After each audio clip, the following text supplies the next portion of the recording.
Patriots Pregame Show is the world's largest virtual tailgate, featuring fans of the six-time Super Bowl champion New England Patriots. Fires down the middle for Gordon, reaches up, extends, down to the end zone, between two defenders, touchdown, Patriots! Christian Arcan, Mike Dussault, Paul Perillo, and Tamara Brown are here to do the grilling as your hosts. This week, the Patriots are on the road against the Cleveland Browns. James White tucks it under the right arm, cuts it upfield, driving forward, diving to the goal line! A touchdown!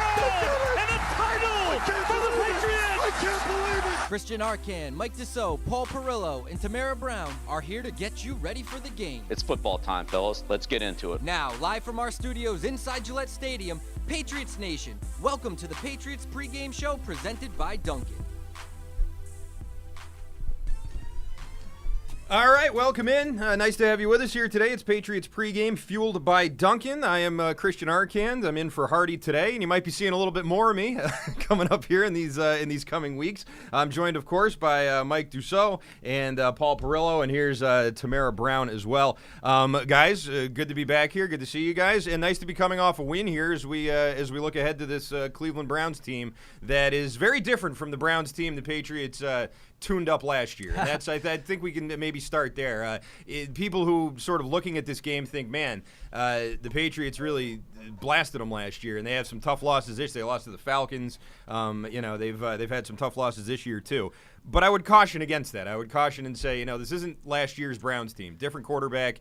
Nick Chubb's playing. It's a different ball game. So I figure we could go ahead and start there. I think Nick Chubb's a great place to start. I mean, that's a huge piece of their offense, and Kareem Hunt too. I mean, those two guys behind the offensive line, they've just been great. I mean, and all the games they've been in have been close, have come down to the wire. Jacoby Brissett, I think, doing the kind of things that you want a backup quarterback to do. Patriots fans are experiencing that with Zappe. I think he's been, solid. Hasn't quite blown any games for them yet. Has he maybe won any? Not quite. But it's all about the run game, I think. Those are the big pieces. And, of course, on the other side of the ball, Myles Garrett is a big presence. But no Jadeveon Clowney on the other side today. So Patriots might be able to give a little bit more attention over there on what should be the offensive left side there to Myles Garrett. Yeah, I would agree. And I think that there is – a tendency to just look at, this is what happened last year and this is what's going to happen this year, and you completely ignore all the different obvious problems with that, with all the personnel that wasn't a part of it on both sides. I mean, Mac Jones played last. We'll see what's. I think that's probably going to be something we're going to be talking about for the next hour until we find out officially if Mac Jones is active. Right. But there's a chance that Mac Jones, is not playing. I think a pretty good chance that he's not playing. And obviously Baker Mayfield won't be playing for Cleveland today, like last year. So there's, that's a real problem for the Patriots too. So, it's really it kind of stops in it. Like when the two quarterbacks that were involved in a game the previous year are not going to be involved in the game, like why even discuss what happened last year? Yeah, I agree with that 100%. Tamara, hi. Hi. Where are you sort of coming off of this win against Detroit, which was, I think, a tremendous win for that team and for the defense? Can they carry that into this week with Cleveland? I felt pretty good until I was a little shocked by John Jones being out for this weekend. I was a little thrown off by that. But I think that this defense, is going to continue to build on what they did last week. I was a little shocked, honestly, to have them shut out the number one scoring offense, coming into that game. But I think stopping the run this weekend is going to be a little different than stopping the Lions' run. So I'm interested to see how they do there. Do we know if Lawrence Guy is back? Is that still questionable? We'll find out with that. Since he hasn't been ruled out yet. So. Yeah, I would love to see, hopefully, him back, because I think that would be a huge help in, obviously stopping the two-headed monster that the Browns have. All right, very good. The phone number is 855-PATS-500. You can email the show at webradio@patriots.com. And without any further ado, we've already sort of started doing this, but let's get to the keys to the game. Why did you leave the keys up on the table? You wanted to. You've waited all week for it. The whole team's in the locker room right now just listening to this, waiting to hear what you're going to say. Without these keys, the Patriots are destined and doomed to fail. Here are Hardy, Paul, Mike, and Tamara's keys to the game. Why did I steal your key to the game also? You have the key to the game. You have the right one. That's just like Hardy, to be stealing people's keys to the game. He definitely does that to me. I don't doubt it at all. Don't leave anything unattended around that guy. Usually he comes up with something nebulous about middle of the week, and then he's like, I'll figure it out on Sunday. There you go. All right, let's get to the keys. Deuce, you're first on the list. What do you got? Yeah, and seeing everybody else's keys, all great keys. Mine's just fast start. I think that's, Yours are the best. I think, I know, right? I just think I'm starting to get a feel for this Patriots team, and it feels a lot like last year's Patriots team. And I think if they get off to a good start, if they get a lead, they're able to play from in front. I think that's kind of where this game's going to be decided. I think you have two similar teams playing with backup quarterbacks and, wanting to be able to run the ball. So I think the team that gets the lead and is able to kind of stick with that game plan should probably win it today. So I think just get out there, get off to a fast start, maybe get the first score to put Jacoby Brissett in a little bit of a hole, force him maybe to take to the air, not the strength of their game. I think that'd be a winning formula for the Patriots. Paulie Paul. Yeah, I have one guy in mind for Cleveland, and that's Myles Garrett. And this is kind of operating under the premise that Bailey Zappi will once again be the starting quarterback today. I think a guy like Myles Garrett can make things awfully difficult on a rookie quarterback. He's been pretty quiet so far this season. He had 3 sacks the first 3 games. He got in that car accident, missed a game, and did nothing last week.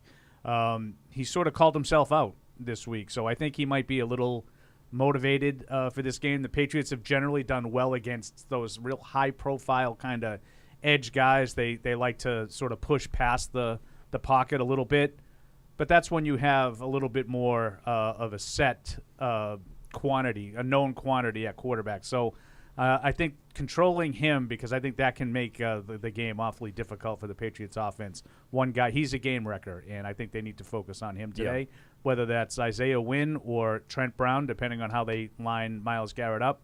That's a big challenge today. All right, my key to the game is to stack the box and not let Chubb kill you, because this team looked good, you're right, Tamara, last week against Detroit in their rushing attack. They didn't have Swift playing. And when they have to go up against an elite running back, I feel like going back to last year, that's been a real problem for them. It was a problem against the Colts.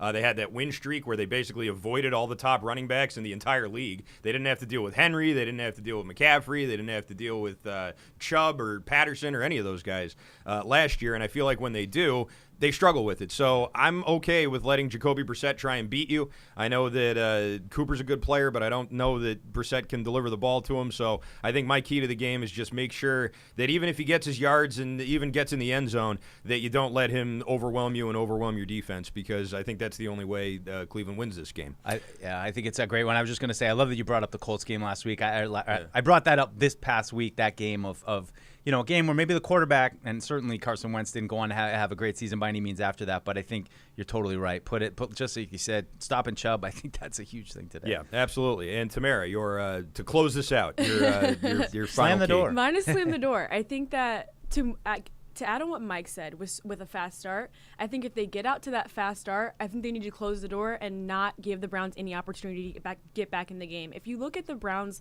losses, they're so close. I mean, right now they really could be 5-0, and I think that this Patriots team cannot give them the opportunity to get back into the game, because by any means, even without their starting quarterback not playing right now, they've still been in every single game they've been in. And so if the Patriots do get off to a fast start, which I hope that they do, I don't want them to let them get back in the game in the fourth quarter. I'm with you on that. And part of me also feels like Cleveland, like Nick Chubb can get his yards. He can get yards. He can even get a touchdown. The Falcons, he rushed for 120 yards and a touchdown against the Falcons, and Marcus Mariota and that lousy team figured out how to get a win against them. So I figure the Patriots could be able, they should be able to, at least from a coaching perspective. And, if it's Zappi playing, I'm not a huge fan of Bailey Zappi, even though he's been better than I expected. Let's go ahead and assume that it's him and that he's getting the start here. How are we feeling about that vis-a-vis if it was Mac Jones at, say, 85%? I'd probably feel better at Mac Jones 85%, just about what they could potentially do in the offense. I mean, I think my question and I'm assuming it's going to be Zappi today, is just, what kind of strides do they take with him? I'm not assuming they're going to unleash him and just go spread offense and have him throw the ball 50 times, but, do they push it a little bit? Do they have to push it a little bit, especially in the red zone, getting the ball down the field? I think that those are our big questions today. How well, I think Zappi, it goes without saying, has to play without the mistakes like he did for the most part last week, but will they take the restrictions off of him, let him throw the ball around a little bit? That's what I'd be curious about, especially if, like you said, I mean, if Cleveland does to the Patriots what the Patriots would like to do to Chubb and try to shut down Ramondre Stevenson in the run, and they have advantages to take advantage of down the field, we'll see what they do with Zappe and how much they trust him if that trust is growing. See, I don't know if I would take Mac Jones at 85% against the Browns. I think I'd rather just wait one more week. Like, But that's more just to be like protect him than feeling like he was. Okay, but then what if Zappe has another good game and they win? Then I feel like it's going to be harder to go back to Mac. Well, those are two different things. Do they win, or does he have a good game? But does he do what he did last week and they win? Yeah, and Mac Jones plays. You think so? Yes. Oh yeah. Because another thing too. Bill loves the hot hand. Hot. If they're winning, it's hot. Yeah. How hot is your hand when you just hand it off to Ramondre Stevenson every play? And wearing a glove, maybe. I don't know. To Paul's point, it's like you got in the red zone as many times as you did, and you kicked a bunch of field goals. True. Like, I'm over it. That's why I said, like, I can't. If he plays really well and all of a sudden he lights it up, that's different. Throwing for like 300 yards and 3 touchdowns. Now we got a different conversation. But if they're just throwing the ball 20 times for 150, 200 yards and kicking 5 field goals, like Tamara says, I can't. Yeah, but isn't? But I would have Mac Jones just in this one particular game. I would take Mac Jones if he can play. Now, okay, I understand Tamara's point about you're looking ahead. You want to make sure that you're not doing any further damage to the rest of the season. Mm-hmm. But yeah, I'm with Mike. If Mac Jones was available to play in this game, I'd rather have him playing than Zappe. Isn't what you just described though the Bailey Zappe offense been a more functional offense this year than the Mac Jones offense? It depends if you want to score points. I mean, not turn the ball over. Okay. Yeah, but but they have. Like, that's the part that he's turned it over twice in 2 games. That's true. And they don't score. Like, the defense is scoring every game. If that continues, I don't care who plays quarterback. The Patriots are going to win. Mm-hmm. Like, you can bring Brian Hoyer back off of IR, and they're going to win if the defense keeps scoring every game. They scored 22 points last week. Is that enough to win most games? No, probably not. And they scored 17 the previous week against Green Bay. That's definitely not enough to win. And it should have been 13, really. Oh yeah, because that one touchdown shouldn't have counted. Should have been a field goal. That thing probably. So yeah, and you're right about that. This is not to like. But that is an improvement from the Mac Jones offense and their scoring output, isn't it? No, it's not. They scored 26 against Baltimore. The last game that he played. This is like.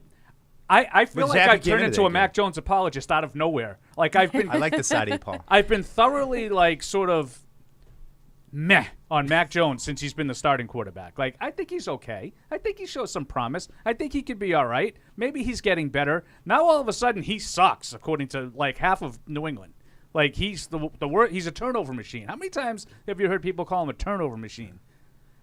Okay, Well, has he not turned it over a substantial amount of time in 3 games? and the guy that's replaced him has turned it over once each in the 2 games. Yeah. Like, I just don't understand what people have seen from Zach. You can go back to this sort of basic offense and try to avoid mistakes and not make any plays, and you will do what you did last year. And Mike sort of alluded to it, the pattern that's established. Yeah, if they get the lead early in the game, they could probably win the game by running it and being conservative and avoiding mistakes. And, you go wire to wire. You fall behind, you're done. If you have to score 25 points, you're done. Yep. Like, that's what they're trying to evolve into something more offensively. Right. And so and this far is the soft underbelly of the season when you're supposed to do that, right? Yep, I mean, this is when that's supposed to happen. And so far, it's been tough because they haven't been able to consistently make plays. Against Baltimore, they made some plays, but they also gave some plays back. And they're trying to find like a happy medium where they're making more plays than they're turning over. All right, let's take it's a phone hard, call though. here. It's Before, not an easy. I don't think it's an easy solution that they're in because I think that they know that they could probably win games like they did last week by just waiting for the other team. They're going to do the same thing next Monday night.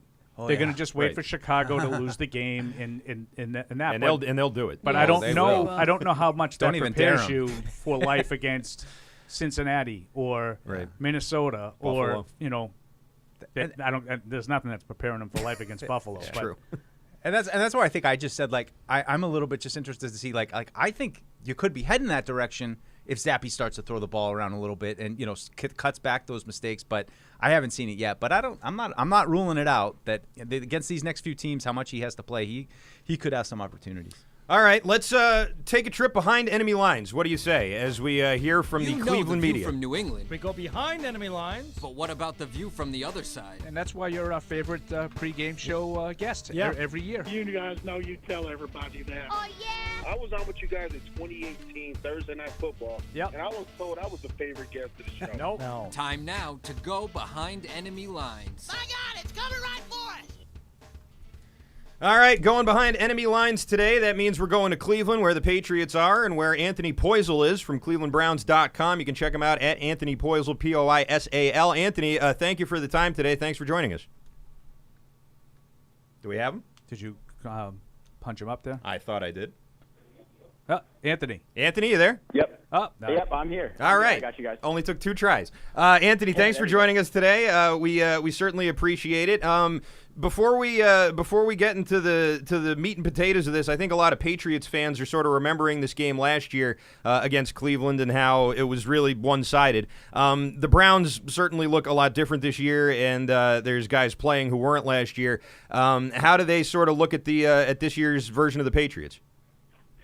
Yeah, I mean, I think they definitely have a lot of respect for them, especially after just the way that last year went. You know, I know they definitely know they have their work cut out, especially when it comes to stopping the run game, which was a big problem for them last year. I remember Ramondre Stevenson put up what was at the time a career-best game against them. I think it was 100 yards, and I would think he's coming off another big career-best game last week. So a lot of the focus this week has really been on trying to stop the run game, and then also just respect for whatever Bill Belichick throws them defensively in terms of stopping their run game, which, as we know, has also been really good. Nick Chubb leading the league in rushing yards, and he topped 100 rushing yards in 4 of the last five games to start the season. So definitely a lot of respect for the Patriots. They're certainly humble after last season's game, and they're just trying to avoid a similar result today.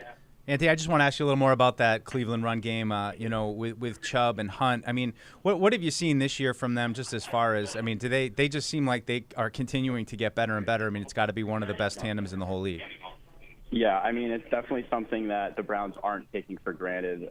Nick has just been really phenomenal in every single game this year. I think he scored a touchdown in every single game, and he's just been finding ways to mow through every single defense that is in front of him. And no defense yet has really found a way to stop him. It definitely helps, too, that they have a lot of continuity on the offensive line, and they've led by 2 Pro Bowl guards with Joe Bitonio and Wyatt Teller. So you're going to see a lot of pull blocks today, which is when the offensive linemen are running to the outside and kind of just throwing defenders out of the way, basically.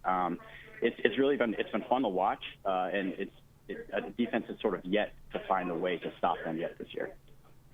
Anthony, with this team, having the potential to be 5-0, when I look at those losses and how they're decided by very few points, can you pinpoint the primary problem in all of those where they weren't able to close things out? Yeah, I mean, on all 3 of those losses, they have had a fourth quarter lead, and they've blown it. So the big problem really is just with the defense and finding a way to get those big late game stops. I think the last 2 losses as well, just to flip things over to the offense again. Jacoby Brissett's thrown interceptions on the last 2 drives, and that's obviously something that is not going to lead to success. So I'd say the interceptions from Jacoby and just a lack of consistency in the fourth quarter from the defense are the 2 biggest problems that are the reason why they're 2-3 right now and not, like you said, 5-0. I mean, I think it's 7 points. Combined 7 points has been the difference in all 3 of their losses this year. So they've got a long way to go as far as cleaning up in the fourth quarter, but it is just one quarter that they really need to improve in, and then that's how close they are to being a winning football team. Anthony, I wanted to ask you about the defensive side of that run-stopping situation. We talked about how productive they've been running the ball. What has been the biggest problem when it comes to stopping the run? Yeah, I mean, they just have – it's really just problems with the interior. They've got interior defensive linemen who are pretty young. It's led by Taven Bryan and Jordan Elliott. Jordan Elliott is kind of for the first time taking his starts, being a starting player this year, and he's kind of taken a little bit of his lumps so far. And then just at linebacker, Anthony Walker Jr. was a team captain and a reliable tackler in the middle of this defense last year and for the first 3 games this year until he suffered a season-ending injury. So they have had a kind of a big hole there the last 2 games, and They tried to fill it with a trade this week for Deion Jones. Deion is not going to be active for today. But the big problem is just in the middle there and having guys that can make clean, good tackles. There was a lot of missed tackles last week against Husnecker and the Chargers, and they kind of went to work fixing that this week. Defensive coordinator Joe Woods said that he made a video reel, actually, of all the missed tackles they've had this season and showed the defense. And then there was also a tackling circuit that they implemented in practice on Wednesday. So that's definitely the big thing that they're trying to fix on defense is just finding more consistent ways to bring running backs down to the turf. So it's obviously going to be a challenge today with Ramondre Stevenson, but we'll see how it goes. We're talking with Anthony Poisel of ClevelandBrowns.com as we go behind enemy lines. Anthony, when you have a situation with a suspended player and certainly a suspended quarterback who's not going to be joining the team for a while, does that sort of, I don't want to say invalidate those games that he doesn't play in, but we remember this with Tom Brady getting suspended back in 2016. It felt like the first month of the season, and in your case, it's the first almost 3 months. Does it feel like not as legitimate? I wouldn't necessarily say that. The expectations here were still really high with Jacoby, and especially after week one when they were able to beat the Panthers. And, Jacoby's really been playing as good as he could have played with this offense right now. They've been pretty efficient and have been able to kind of move the ball in the pass game. And obviously a big part of that success, too, has come with the run game, which, of course, we've discussed. But the expectations were still pretty high, and I don't think there's anybody here that thinks the first few months or 2 games of the season are invalidated because Deshaun was the quarterback. The Browns, they acquired Deshaun knowing that there was going to be some discipline, and they still had hopes of being in a playoff race when he returns in December. So we'll see, if they're able to kind of keep that up. They have, obviously, a really important game today. I think this is as close to a must-win game for them as it comes in Week 6. And then after this, they got games against the Ravens, Bengals, Dolphins, Bills, Buccaneers. So it's a really hard schedule ahead for them, and they really do need a win today to kind of keep those playoff hopes alive for a month from now. Just want to ask you a little bit, too, about the passing game with Cooper and Peoples-Jones and Njoku. How have those guys been doing? What's the confidence level like, if when Chubb doesn't go off in a game that they'll be able to move the ball through the air?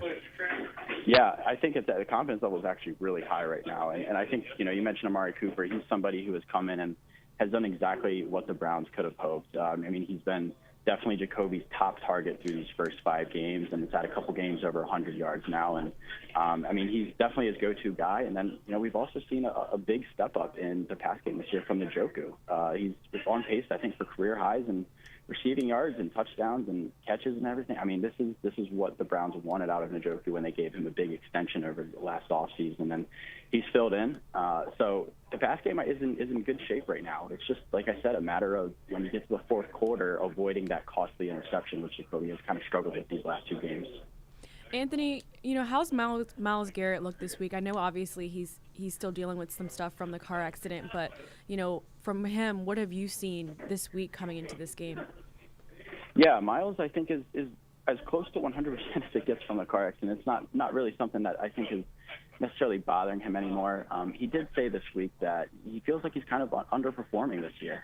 He's only got 3 sacks, and saying only 3 sacks from Myles Garrett at this point in the season is definitely something that just shows how special he is. But, he's been the most double-teamed edge rusher in the league, and it's kind of showed these last couple games where he has been active because he hasn't recorded a sack since week 3. So it's trying to find a way to scheme and get him more opportunities to get to the quarterback, I think, is what they're trying to just unleash him a little bit more. But as far as the car accident injuries and things, I think he's fine. It's just trying to overcome the double teams that are going to be coming this way, especially today. They know that Bill Belichick is going to be sending a lot of blockers over his side, especially because Jadeveon Clowney is inactive and hurt. So it's important for him to kind of get going in this game, I think, if the defense is going to be able to take a step that they need.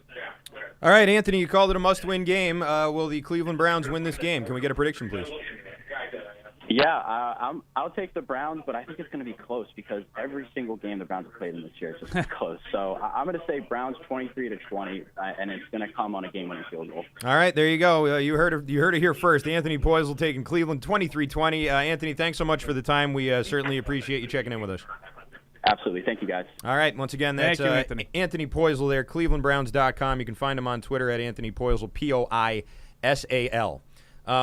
Must-win game. Must-win game for the Cleveland Browns. You listen to him rattle off those teams coming up for them. They can't afford to go 2-4 and then have to play, Baltimore Ravens, and Cincinnati and all those teams that they're going to be hard-pressed to win. They're trying to tread water, until Deshaun Watson gets back, and then they have to cross their fingers that Deshaun Watson looks like a reasonable facsimile of himself after not really having played for 2 years. Yep. So, Right. I think they have some talent there. I don't know if they have enough to overcome all the things that are working against them. Yeah. And I think going back to my key, slam the door, I think I don't want this to be the game that they figure it out in the fourth quarter. Like, considering that, they keep having issues with the fourth quarter, whether it be Jacoby throwing an interception or their defense not being able to get the stop. It's like I don't want this game to be the game where they turn a corner. That's what makes me nervous. But also with Jadeveon Clowney not playing and Myles Garrett having an unusual season, I'm hoping that the Patriots can just take care of business today. Someone's got to get that guy a driver, huh? Yeah. Because apparently he's driving like all over. He's that wasn't the first time he was going like he likes 150 excessive miles an hour. speeds. Yes. They checked his record. He had all these like excessive speeding tickets. Oh, and gosh. so maybe I feel like if I ever had that much money, I wouldn't drive myself anywhere. I hate driving, so I agree. Are you kidding me? I hate if I had a fraction of Myles Garrett's money, I wouldn't drive anywhere ever. Me either. But if you had that money, you'd have some nice fast cars, and Sure. you might be like, hey, I don't really think it's a big deal if my insurance goes through the roof and I get a speeding ticket. Like, I just want to drive fast, baby. Let's go. I just hate driving. Like, Me too. People that go on road trips. I'm like, I don't know how you do it. Like, my max on a road trip is like 2.5 hours. Yeah. That's it. I can't do anything more. Yeah. Once you get past New Hampshire, that's it. We're not going to Maine. can't. We're not going to Montreal. We're like stopping that. right here in New Hampshire. Like, here's I the mean, even circumference. people I'm that not are going like, out of that. people are like, I'm just gonna drive to New York City. I'm like, why? You can just take a 45-minute flight. I mean, Yeah, it's a no-brainer. Or True. train. Or train. Yeah. Yeah. Hop on the Amtrak. Let's go to the phones. What do you say? Mike is in San Diego, and he's been waiting to jump in here. Mike, what do you got? Hey, morning, everybody. Morning, Mike. Morning. So, I wanted to touch on the potential controversy between Jones and Zappy. As of now, there's no controversy. Obviously, Mac's the quarterback, right? But if Zappy keeps playing the way he's playing and controlling the game and not throwing the ball away, and Mac comes in after the injury and is the same that we saw through the first 3 weeks, well, there will eventually be a controversy because there's been the first 3 games of the season, Steelers, Ravens, Dolphins, Max made some very egregious throws. And I don't even mean the ones that were just intercepted. There was a few that should have been intercepted. There was a few when he drops back, he just kind of throws a prayer. He's under pressure, he throws a prayer, and he just, there's nobody even in the area. Those are throws that are going to lose you games. And one of the reasons why our offense has had to score so many points over the past few weeks is because of the quarterback play. I mean, the offensive line play has progressively gotten better. At the beginning of the season, it was a little off, but I would say the only reason why we've lost the games we've lost has been the quarterback play. I'll listen in and see what you guys think. All right, thanks, Mike. Let's go to number 1 Mac Jones defender, Paul Perillo. How do you respond to all that? Believe me, I'm far from it. I would just strongly disagree that, I think Mac Jones struggled in the first 3 weeks. I don't think that was your biggest problem.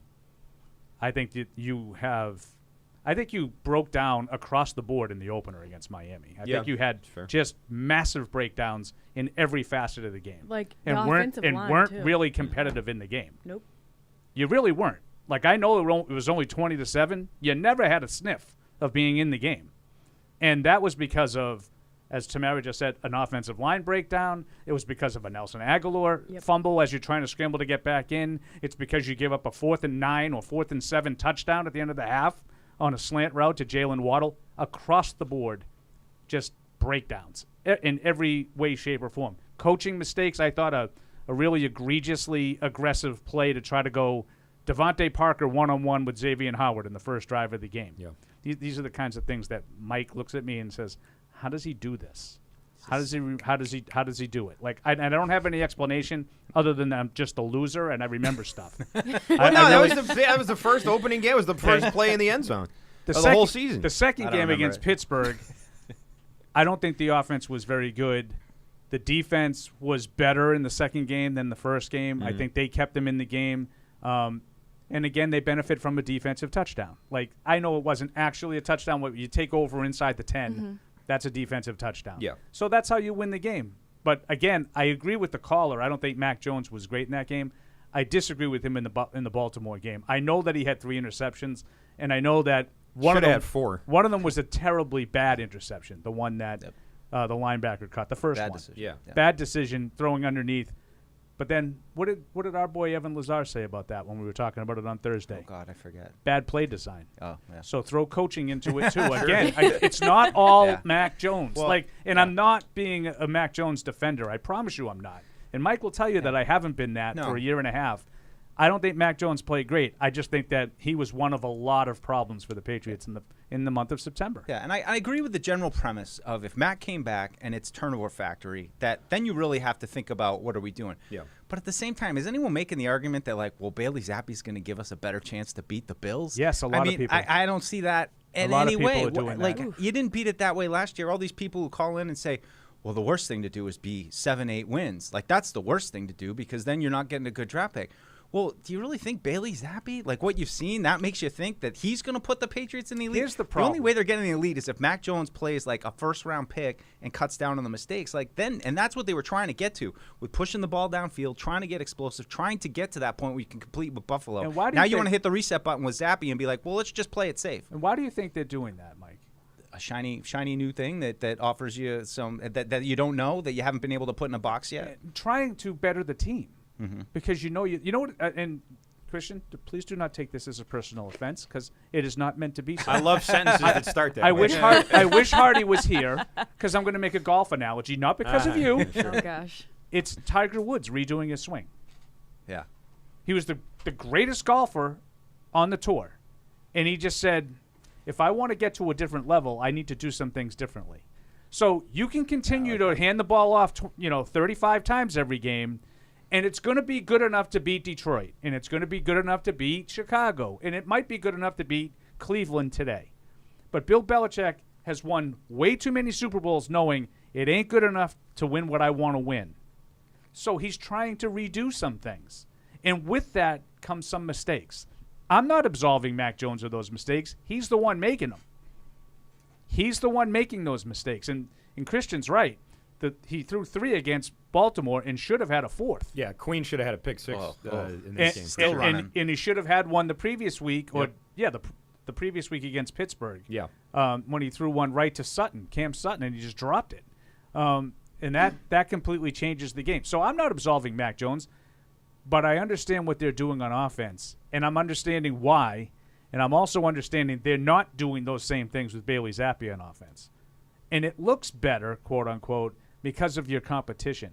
If you were playing Buffalo and you lost last week, say 37-18, you wouldn't be saying he's avoiding the mistakes. He's avoiding mistakes. Avoiding the scores. Ramondre Stevenson had 161 yards because Buffalo's not great stopping the run either, although they have improved a little bit this year in that regard. But you can't keep up doing that, and Bill knows that. I think that goes back to, the conversation earlier. Like, I think people are getting too hooked on the have a good game, win, over, I guess, in the long run future, with Mac Jones. And I think it's people are just, like, hooked too much on, like, okay, but we won.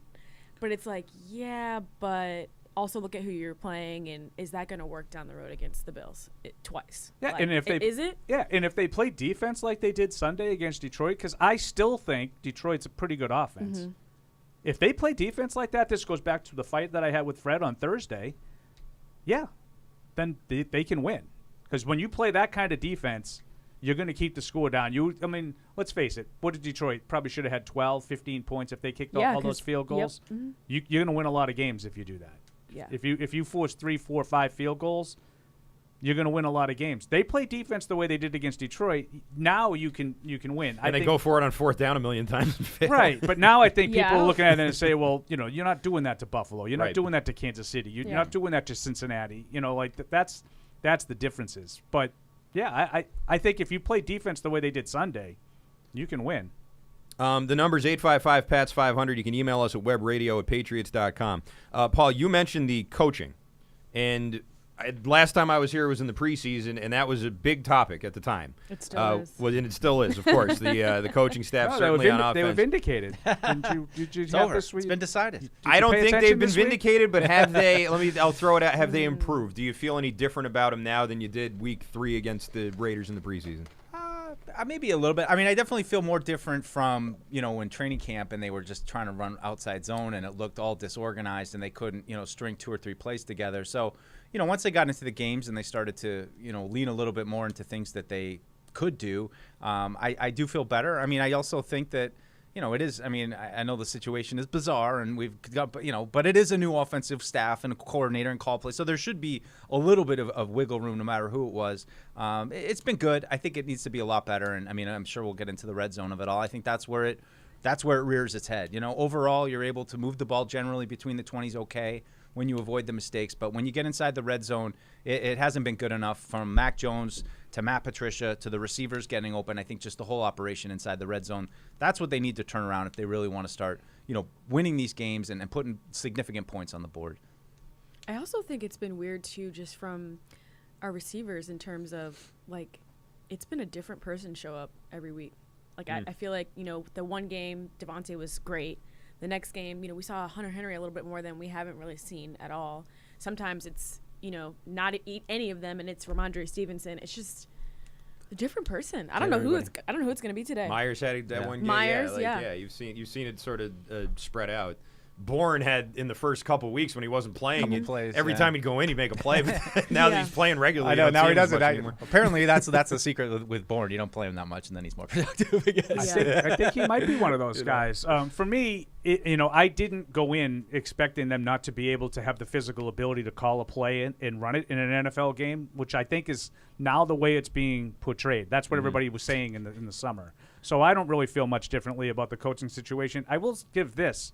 One thing that I will give strongly to Matt Patricia, the offensive line has been really good in the run game, and he's the offensive line coach. Yeah. So I think he deserves a lot of credit for sort of streamlining, again, back to the outside zone stuff but they still try and still fail with, but they're still trying it. They're trying to work through it, but he's gone away from that enough to be as productive as Stevenson was last week. I give Matt Patricia a lot of credit for that because I think him and Billy Yates are in charge of the offensive line, and the offensive line, I think, is in the process of working through some of their issues. Now, I really only think the offensive line was a problem in Game 1. Yep. I think Game 2 and 3, the offensive line was fine. And I think it's been... Isaiah Wynn is part of the offensive line. Yeah, and he's the one guy that's sort of struggled with penalties and whatnot. And, I think that's why you've seen a little bit more Marcus Cannon off the practice squad the last couple of weeks because I think they're thinking about making a move there. But give Matt Patricia credit for sort of settling things down up front. Not the free rushers anymore. I think that was the first couple of weeks. That's what I'm saying. A lot of that in the first. You're going to give up some pressures. Guys don't go 100% on their pass blocking assignments. So you're going to give up some pressures, but they haven't been those kind of just runaway guys that are destroying Mac Jones or now Bailey Zappi. And they're opening up holes in the running game, and they're running the ball at times when the other team is expecting the run, which I think is the hardest time to run the ball. And they were really successful doing that in Pittsburgh, as an example. This is why, this whole offensive line, transformation, to me, I think they had one really bad game. Now, Wynn has had a few bad games. I'm not absolving him. Right. Again, it's going to sound like I'm the Isaiah Wynn apologist, but I'm not trying to do that either. But give Patricia credit for the offensive line. Dan in Virginia emails in, good morning, pregame social laters. He said, that's what it says. Can we add another item to the over-unders? The number of aneurysms Paul Perillo has due to people referring to the way Zappi has played. And the over-under will be 2.5 aneurysms. What do you guys think? I'd go I can have an aneurysm for pretty much anything. So I would take the over there. But, I just would say, I'm not going to have an aneurysm of how he played, but I would ask that if you're going to say how he's played, I want you to explain what you think he's doing. Sure. That's all. Fair enough. Yeah, and that's why, I'm not totally ruling it. I just haven't seen it yet. But it's not to say that they might have some growing confidence in him, and he might start to push the ball down the field a little bit, and it will look good. And maybe it starts to brew. I just don't want to jump ahead of it. I say it all the time. I reserve the right to change my mind if I see things that I haven't seen. And I go back to the not doing the Brady thing, but I go back to those first couple of starts. Well, Brady just handed the ball off against the Colts in the first game. They got 2 pick sixes, I think, and they killed the Colts in this first home game. He was a passenger. Yep. Then they went to Miami, and they got killed. And I was like, what is this? Like, what's the big deal? And then they're down. Then they're down 10 at home to the Chargers. He throws 54 passes and leads an overtime comeback win. And I was like, huh. I didn't expect that. That's a different thing than I saw the first 2 games. He's not just a caretaker. He's not just handing the ball off every play. He threw the ball 54 times. And was the reason you came back and won. So great Bailey example. Bailey Great example. Zappi is a caretaker? I mean, yes. Yeah. And I mean, I'd say the same thing almost about Mac Jones. Like, to see that game out of Mac Jones for the Chargers to come back and throw it 52 times, and, like, that's the thing that you're kind of waiting for. Just generally with this team to, have their backs against the wall, and it's not looking good, and they flip the script, and they come back, and they move the ball. And if the script today is like, all of a sudden Cleveland jumps out ahead, and they're up, 24-7 in the third quarter, and now the game is on Bailey Zappi's shoulders, and here come the Patriots. And he's like finding Thornton all over the place. And he throws the ball 48 times and throws 3 touchdowns and, 2 in the last 5 minutes, and you come back. You're not going to hear me saying, well, what did he really do? Yeah. What did he do? No. You came back and won a game largely because your quarterback caught fire in the fourth quarter, and that to me would be different than what they've done so far with Zapp. Yes, but you're also not putting the mortgage on that happening either. Doesn't sound like. Well, you can read between the lines and interpret that one any way you want. I would think. All right, let's go to the phones here before we take a break. Michelle is in South Carolina. Hi, Michelle. I remember you. How you doing? I remember you too, Ken. How are you? I'm all right. What's going on? Nothing. Don't let him get the ticker going, Michelle. What's that? I said, don't let him get the ticker started on you for the We'd clock. We'd never do that to you, Michelle. No ticker for me. Freddie. So I have a question, a couple questions. Tubbs. So we know he likes to spread it, and he likes to run side to side. Also, he likes to spread it out. So would we pass the line on when he is in the backfield to cover that with a linebacker? Or with defensive tackles, and with our red zone offense, since it's been horrendous,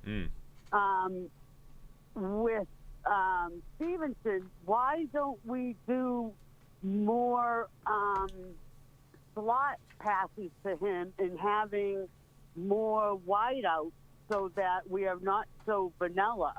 Yeah, Michelle, I think that's a good question. The offense, a little vanilla, I'd say, with Zappi. I think that's something people have acknowledged but also been kind of okay with since they're winning games, and it's kind of dumbed down and simplified. I know, Paul, they're not doing a lot, but it does seem like it's functioning at least. Let's talk about the running back matchup here before we go to break. Yeah. Stevenson and the role that he's on against Chubb, who's an established superstar. I think the advantage has to go to Cleveland here, but I don't know that necessarily tips the whole scale in their favor. No. I mean, I'm so impressed with Stevenson. We talked about him all week long with.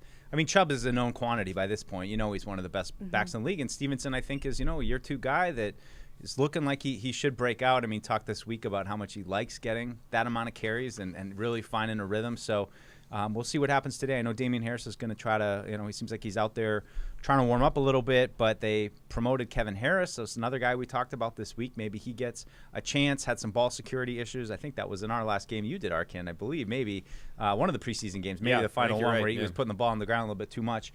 I was wrapped up in the Chesney. So the Raiders. That was it. The Raiders game. Yep. I know. Rain and Chesney and all that. But, I mean, I said it this week. I'd love to see one of these rookies get a chance, whether it's Harris or Strong. I mean, based on what we heard Belichick say this week, it doesn't sound like Strong is maybe close, but just to give Harris a chance with Damian Harris contract year, give a young guy some opportunities against this run defense. It can't all be on Stevenson. So be excited to see if Kevin Harris got a nod today. If it's a close game throughout, what do you expect? That they don't give the ball to anybody but Stevenson. That's what I'm expecting. to flip the game. I think if it's like last week with Detroit, they would have loved to have had Kevin Harris to take away 8 of those carries that Stevenson got in the fourth quarter, when the game had been decided. And, give Kevin Harris the ball, and as long as he holds on to it, you keep giving him the ball. Right? Yeah. I think today, if the game is close, I think you're going to see a one back for the one most back part. and Jacoby Myers. That's it. Just give it to those two. I also liked the way she worded it as the offense being vanilla with Bailey Zappi. I think that's a good way to put it. Like, it's not like an ice cream sundae. It's just vanilla. Vanilla ice cream. Hand it off. No play toppings. action. No toppings. Short just vanilla ice passes. cream. Don't try to force it down the field unless you have to. I mean, they do a lot. I mean, there's just a lot of things you could do to make it easier on a quarterback. Whether especially when you're running the ball well. Right. I mean, that takes so much pressure off of him. And that's another area where I would think people should be crediting Bill Belichick, Matt Patricia, Joe Judge, whatever. Like dealing with the third string quarterback and making sure you keep him in positions where he's not going to kill you. When they've gotten the 3rd and longs, they haven't asked him to drop back and try to fire one, in the seam or in between defenders. That's why they were 3 for 9 on 3rd down last week. Every time they needed more than 4 yards or so, they didn't get it because they didn't ask him to get it. And that's keeping your quarterback out of harm's way. Again, that works as long as you're shutting the other team out and playing from in front, and you don't necessarily need it. Yeah, Mac Jones is out. By the way. I have the inactives. Okay, let's hear him. Lawrence Guy, Nelson Aguilar. Guy was that? You called that. All right. Yeah. Hey, Lawrence Guy, Nelson Aguilar, Jonathan Jones, Josh Uche, Mac Jones, Josh Bledsoe, Damian Harris. You ain't playing, guy. Wait, Perfect. did you not say Mac Jones? No, Yeah, Mac he's Jones. out. Oh, you did say Yep. Mac Jones. Mac's out. Okay, Mac's out. Uh, I knew they were going to wait until right before the game, and I knew that's when they were going to announce because And- you knew he wasn't going to play. Yeah, and Damian Harris, too. Yeah, Harris so too, That's yeah. what we were just talking about. So Kevin Harris I and think- Strong active. Yeah, and I think that they pretty much told you yesterday when they elevated Gary yeah. Gilbert off the practice squad that Mac Jones wasn't playing today. And I can say the same thing, too, about when they activated Kevin Harris. I think, too, I was kind of like, okay, well, I mean, you wouldn't have. Someone's not going to be there, right? Yeah. And I think, as Tamara said earlier, I think Lawrence Guy, that's significant. I mean, I think he's a good run stopper, good physical presence up front along the line. So maybe a little more Sam Roberts. They're going to have to overcome that one. I mean, interesting we were talking too about Nelson Aguilar had the fumble or the interception go off his hands last week. So I'm good with him not playing Taekwon today. Thornton, maybe give him a little bit of an opportunity today to continue to grow. And maybe they do try to push the ball down the field to him a little bit. All right. It's always game on with Dunkin, Patriots fans. That's why grabbing a coffee is the most important game day ritual, because the best call for football is Dunkin, the official coffee of the New England Patriots. America runs on Dunkin. We're going to take a quick break. We'll come back. We'll have the overs and the unders. We'll continue to react to this list of inactives. No Mac Jones today. We'll check in with the guys warming up and everything else. That's all coming up next. TouchView Interactive from the Yokers Company offers New England's leading schools and businesses technologically advanced and easy-to-use interactive displays, providing enhanced collaboration and improved student outcomes in the classroom, and an easy way to foster communication and teamwork in any business environment. Available in multiple sizes, TouchView also offers a built-in VC, allowing for easy use through video conference systems. For more information, visit okers.com. Get in on the action with DraftKings, the official daily fantasy partner of the New England Patriots. New customers can download the DraftKings app now and play free for millions in prizes using code PATS. That's code PATS only at DraftKings. Minimum $5 deposit required. Eligibility restrictions apply. See DraftKings.com for details. Verizon, the network America relies on, and the official 5G network of the New England Patriots. Patriot Place is the region's #1 shopping, dining, and entertainment destination. Shop your favorites, including Vineyard Vines, Express, Olympia Sports, Petco, and more. Enjoy dining at one of our 19 restaurants, including 6 String Grill and Stage, Scorpion Bar, and Bar Louie. And don't forget about the entertainment. Explore your inner artist at Muse Paint Bar, watch a movie at Showcase Cinema Deluxe, or grab a controller and start gaming at Helix eSports. For a complete directory listing, please visit patriot-place.com. In sports, if you think joy only happens after you win, think again. Look at the world's most successful athletes like Serena Williams, Brooks Koepka, and Alex Morgan. They don't spend all their days grinding away. They take time to enjoy themselves, like getting together with friends over a Michelob Ultra, because they know that happiness is the key to winning, and that joy is the whole game, not just the end game. Michelob Ultra. 95 calories, 2.6 grams of carbs. It's only worth it if you enjoy it. Enjoy responsibly. AB Michelob Ultra Light Beer, St. Louis, Missouri. There's no season better than football season. And there's no better place to get in on all of the action than with DraftKings, the official daily fantasy sports partner of the New England Patriots. To add to the thrill, DraftKings has millions of dollars in prizes up for grabs every week. So head to the app now and check it out. If you haven't tried it yet, fantasy football is easy to play. Just pick 9 players, stay under the salary cap, and pile up points for yards, touchdowns, receptions, and so much more. There's no better way to put your football knowledge to the test than to compete for a shot at $1 million in total prizes. Download the DraftKings app now and use promo code PATS to get a shot at millions of dollars in total prizes every week. That's promo code PATS to get a shot at millions of dollars in total prizes every week, only at DraftKings. Eligibility restrictions apply. See DraftKings.com for details. Join the conversation by calling the Ace Ticket hotline at 855-PATS-500 or email the show at webradio@patriots.com. Ignore the roar. I'm sure it meant something to me when I texted it. I don't know. That's not better than Did mine. it, though? Did it? Live from our studios inside Gillette Stadium, here's Christian Arcand.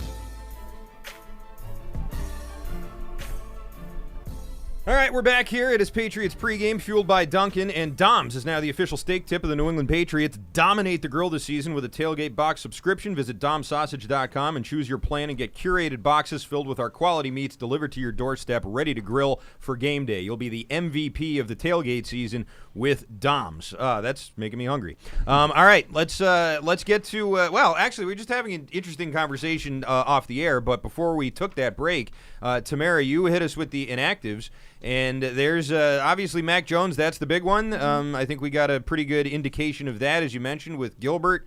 No Damian Harris. Kevin Harris was activated. I don't think either of those were surprises. Any surprises on that list? Anybody that sort of made you do a double take? Not so much surprise. I mean, I would say Christian Barmore popped up, as Paul pointed out during the break. I don't want to take credit for this, Paul, but it's astute observation by Mr. Gavarilla. We're a team guy. We can all do it. I also think Uche kind of popped up later in the week-ish. Yeah, and then was ruled out. Yeah, already. That's like the injuries. I tell you this all the time. It's an irrational thing. And last week there was 2 of them. One of them is out. I think that injuries that happened during the course of the week are, to me, injuries that were suffered at practice. And to me, that means that it was significant enough for him to miss practice time, and it's potentially significant enough to miss the game. Yeah. Uche, I think it was Thursday, he popped up. He was out, ruled out the next day. Barmore, fortunately, he pops up on Friday, had to miss some practice time, but he's active at least in the game. So we'll see how much he can go, because I think they're going to need as much of the big bodies up front. And I know Barmore's strength isn't necessarily stopping the run, but they're going to need those guys. I'd rather have him on the field than Sam Roberts. Yep. Yeah, I think it's a little interesting with I mean, I think it's, in terms of lining up against the run, you'd love to have Guy, but, missing Jonathan Jones, missing Uche, some of those passing down guys, of course, against Jacoby Brissett, probably an okay week to deal with that. But I do, wonder if they do get a good start, they do get a little bit of a lead, Cleveland's forced to throw the ball a little bit more. How do they kind of replace Uche? I mean, I like having like a guy like Jennings, pretty stout. Maybe you can get him in there. But, some questions about some pass rush with Barmore if he's banged up a little bit. So I just something to think about. If you're going to get to Tamara's key, close things out, if you have to do it in the passing game, you might have to do it with some guys that you're not quite used to doing it with. Right. This could be a good game to have, see more of like Peppers, Mac Wilson, Raekwon Former McMillan, Browns, Let them go. Let them go get him. Maybe a game where hopefully we see. It's funny. Mac Wilson and Raekwon McMillan call themselves loose screws. Like, I would really hopefully love to see their speed show up today if they do get more playing time. Why do they call themselves that?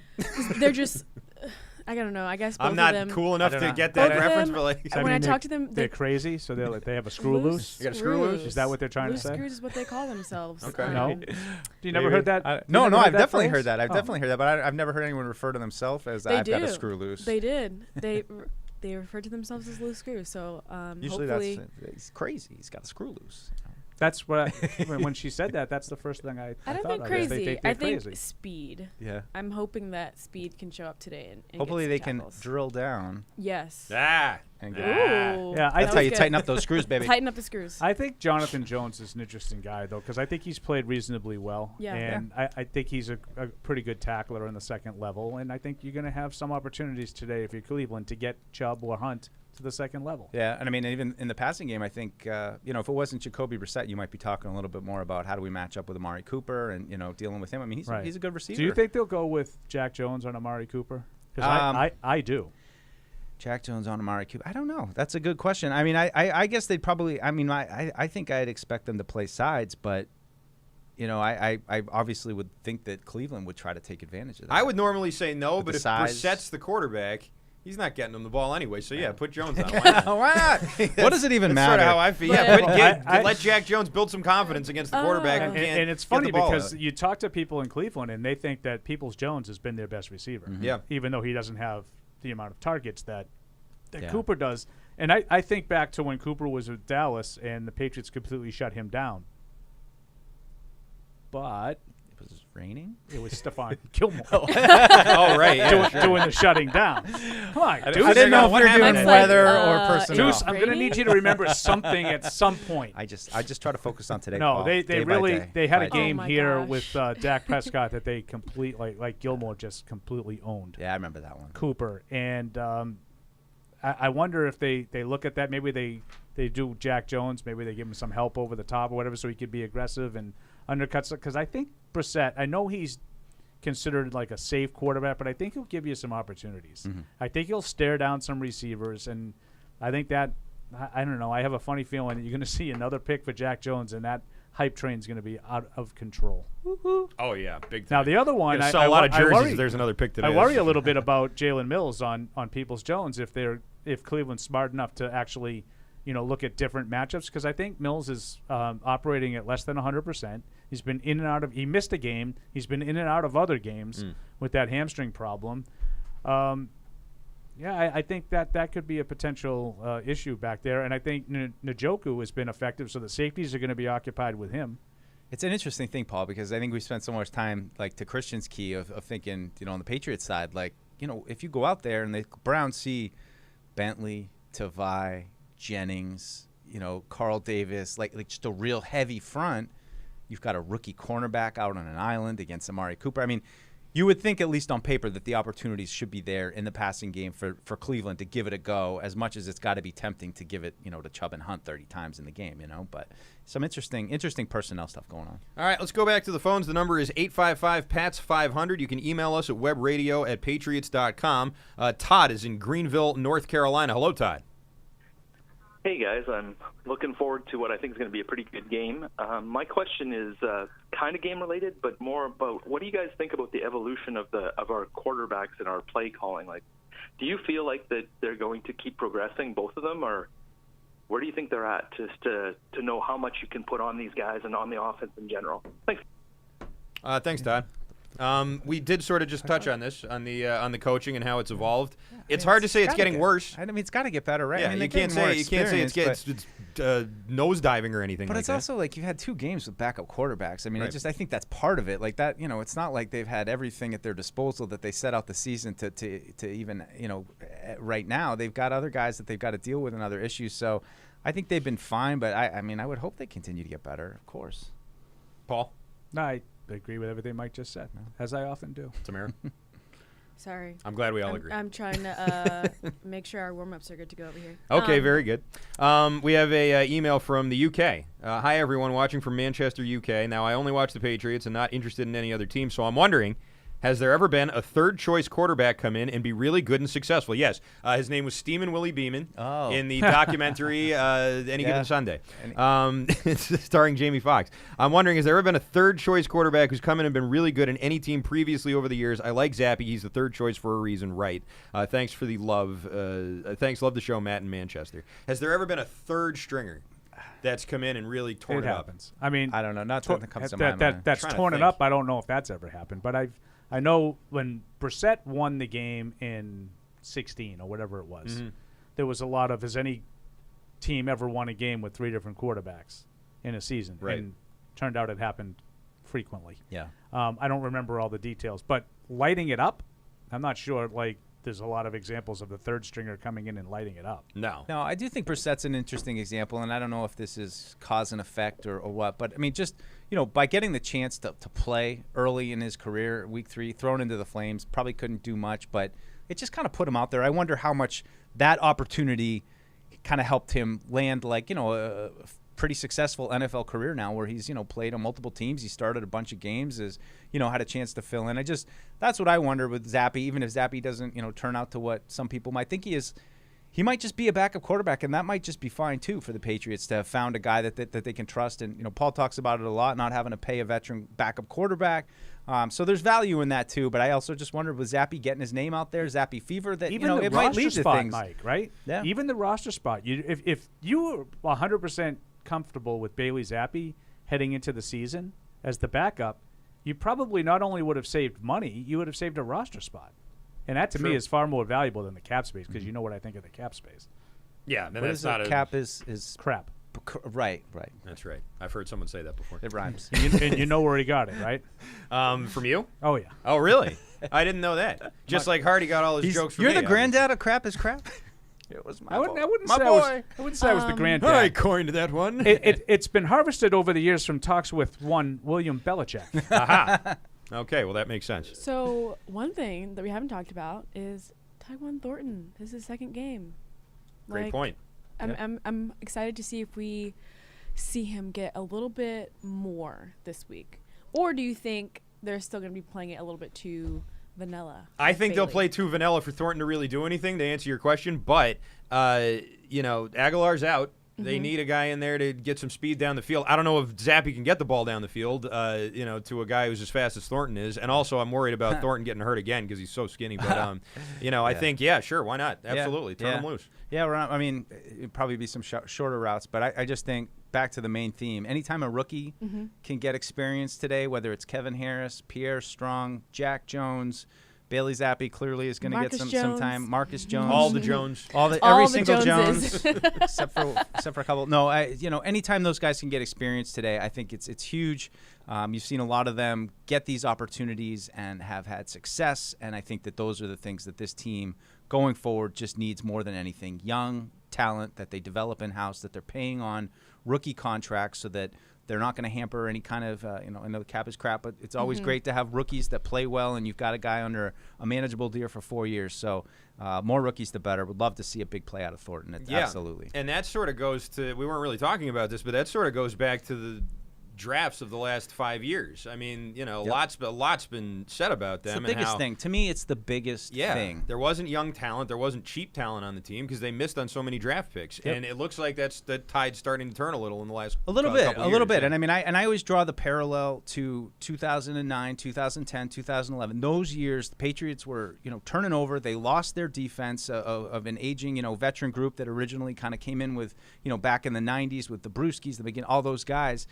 If you hadn't hit those drafts with Gronk, with Edelman, with Hightower, with Chandler Jones, over the course of 3 years or so, McCourty, that's the core of your championship. And then, you look at when the same thing kind of happened and the defense started getting a little old. You lose guys like Ninkovich and, Hightower starts to get a little, those are the drafts they missed on. Edelman, you didn't replace Edelman. You didn't replace Gronk. You didn't get those kind of game-changing players that are absolute weapons.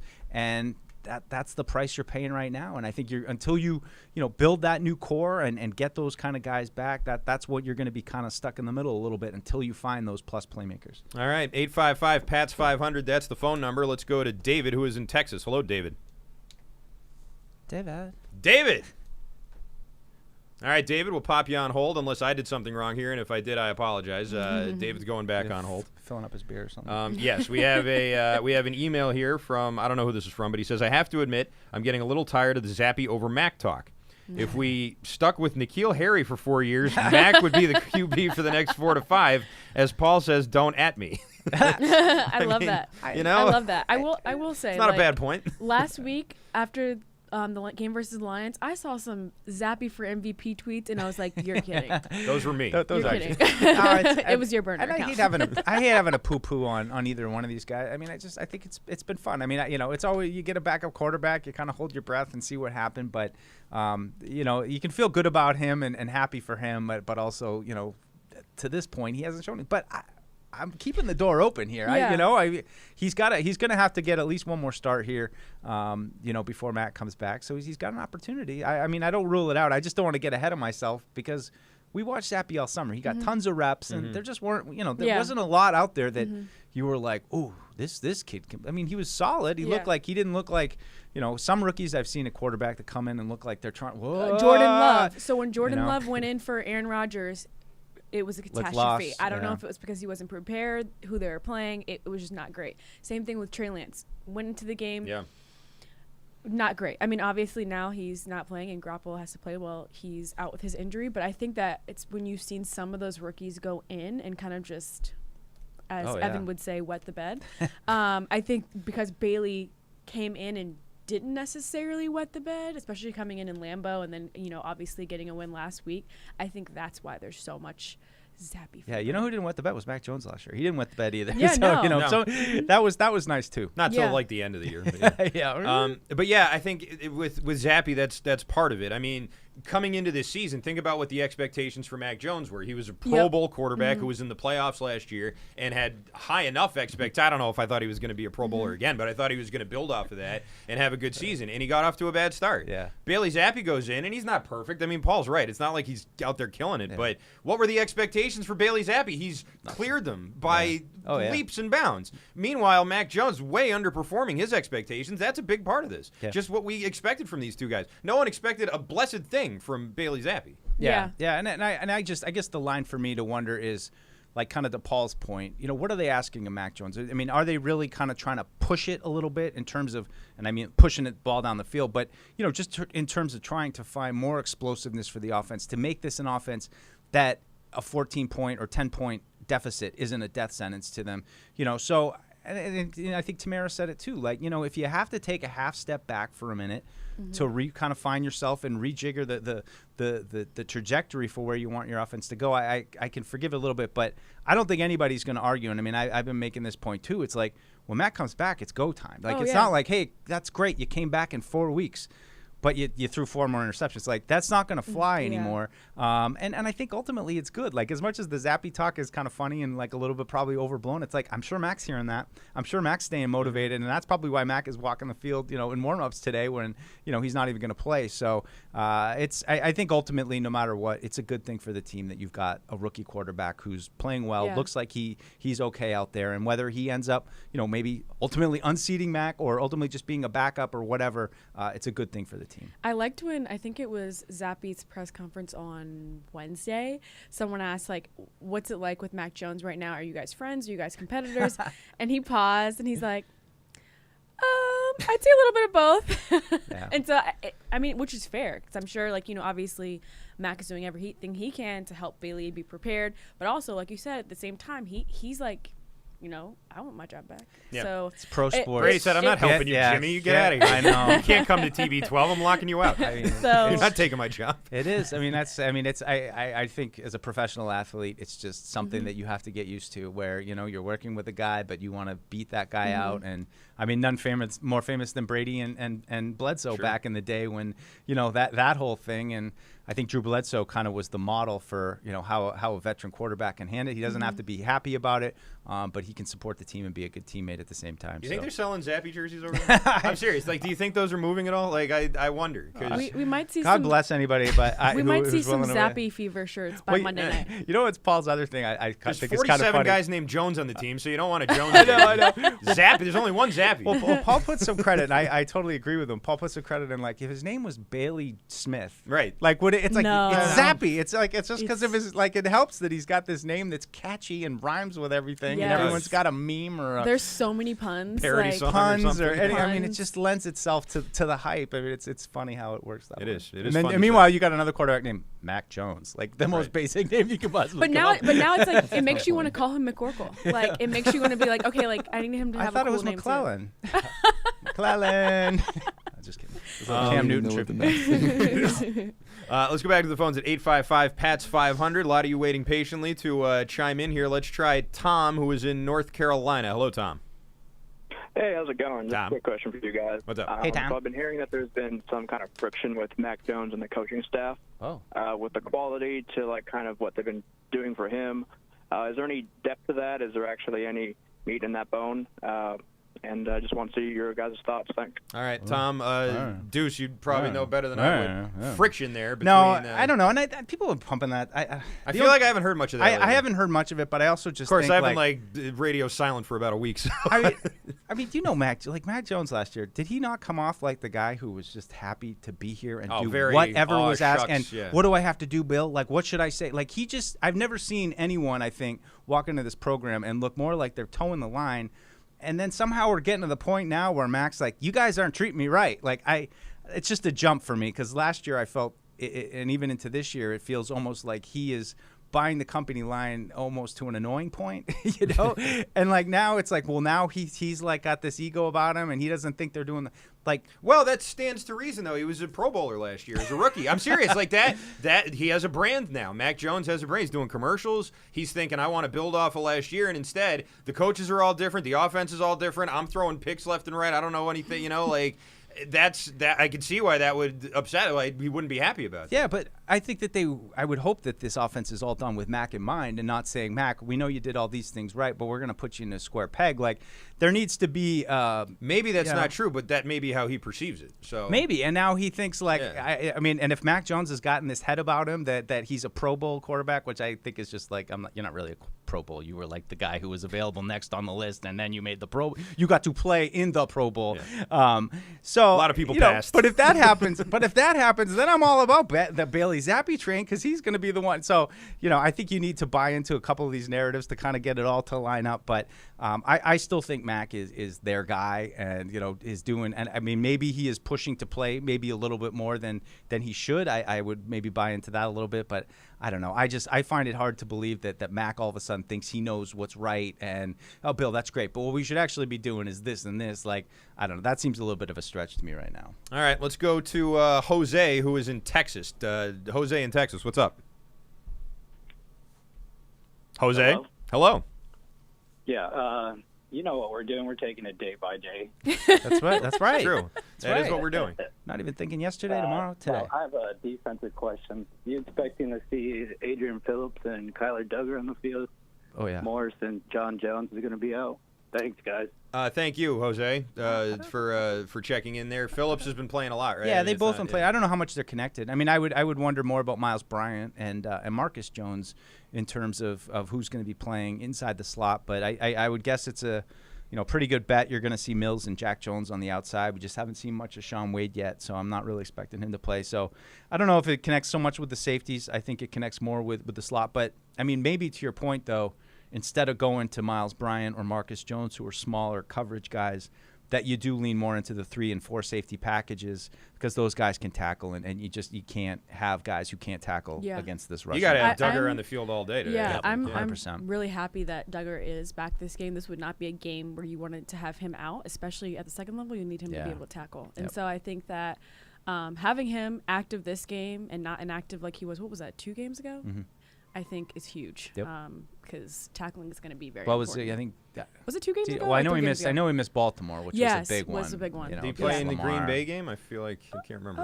I think he did. I think he was he was a little bit limited though. Yeah, and Jones ran him over too. I mean, he had a good game. Mills was limited in Baltimore. Yeah, Mills was out last week too, so he's back now. So some juggling going on for sure.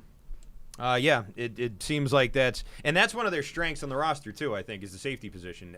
There's so many. The strength. They got so many of them. Yeah, there's so many. They don't have a lot of linebackers, so like it's you see Duggar come up and guys sort of play that hybrid position, which is why I think Duggar was drafted and why they went after Phillips so aggressively in free agency a couple years ago. I think that was all sort of part of this, moving away from the bigger, slower linebackers. And also when you think about like mobile quarterbacks, that's a good way to try and contain them. And I didn't do a great job of it against Jackson or anything, but I feel like that was sort of what was in mind with some of those draft picks and acquisitions. Like, that's what they were trying to do. 1,000%. I think that the safety group kind of defines what this defense is now. And, I mean, they're so fluid with what they do week to week, but those safeties are a constant. And you're 100% right. Those speed on the edges, as Tamara said, I mean, you really need a Duggar against Lamar Jackson. But they're a defining feature. You know, Jabril Peppers has, been playing a little bit more here, so we'll see if they're able to get even a fourth guy on the field, which would be, even more. Paul, you missed a couple calls, but Mac Jones hates Bill Belichick.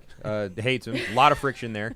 And what was the last guy? Oh, and we're taking it day by day here on the show. Day by day. That's right. Yeah, that's other than that, you didn't miss anything. I'm not necessarily poo-pooing the first one.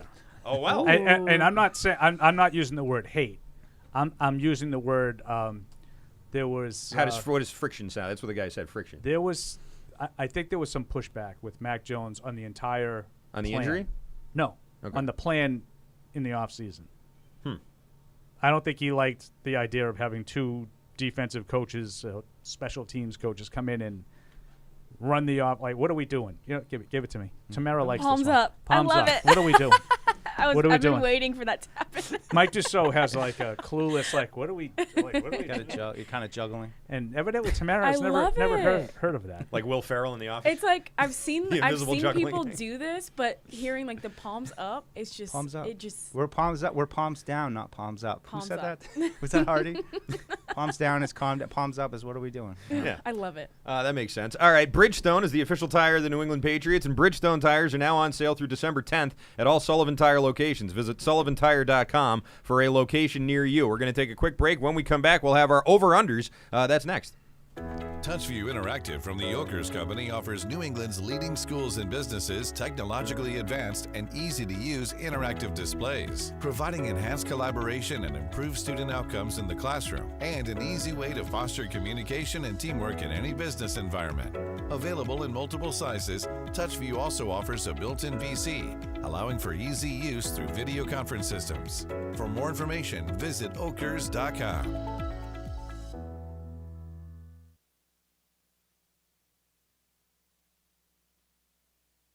Get in on the action with DraftKings, the official daily fantasy partner of the New England Patriots. New customers can download the DraftKings app now and play free for millions in prizes using code PATS. That's code PATS, only at DraftKings. Minimum $5 deposit required. Eligibility restrictions apply. See DraftKings.com for details. Verizon, the network America relies on, and the official 5G network of the New England Patriots. Patriot Place is the region's #1 shopping, dining, and entertainment destination. Shop your favorites, including Vineyard Vines, Express, Olympia Sports, Petco, and more. Enjoy dining at one of our 19 restaurants, including 6 String Grill and Stage, Scorpion Bar, and Bar Louie. And don't forget about the entertainment. Explore your inner artist at Muse Paint Bar, watch a movie at Showcase Cinema Deluxe, or grab a controller and start gaming at Helix Esports. For a complete directory listing, please visit patriot-place.com. In sports, if you think joy only happens after you win, think again. Look at the world's most successful athletes like Serena Williams, Brooks Koepka, and Alex Morgan. They don't spend all their days grinding away. They take time to enjoy themselves, like getting together with friends over a Michelob Ultra, because they know that happiness is the key to winning, and that joy is the whole game, not just the end game. Michelob Ultra. 95 calories, 2.6 grams of carbs. It's only worth it if you enjoy it. Enjoy responsibly. AB Michelob Ultra Light Beer, St. Louis, Missouri. There's no season better than football season. And there's no better place to get in on all of the action than with DraftKings, the official daily fantasy sports partner of the New England Patriots. To add to the thrill, DraftKings has millions of dollars in prizes up for grabs every week. So head to the app now and check it out. If you haven't tried it yet, fantasy football is easy to play. Just pick 9 players, stay under the salary cap, and pile up points for yards, touchdowns, receptions, and so much more. There's no better way to put your football knowledge to the test than to compete for a shot at $1 million in total prizes. Download the DraftKings app now and use promo code PATS to get a shot at millions of dollars in total prizes every week. That's promo code PATS to get a shot at millions of dollars in total prizes every week, only at DraftKings. Eligibility restrictions apply. See DraftKings.com for details. Johnny, you funny. Join the conversation by calling the Ace Ticket hotline at 855-PATS-500. or email the show at webradio@patriots.com. One random thought for today. I just pulled up Leonard in Florida. Is it going to be a quick random thought? Live from our studios inside Gillette Stadium, here's Christian Arcan.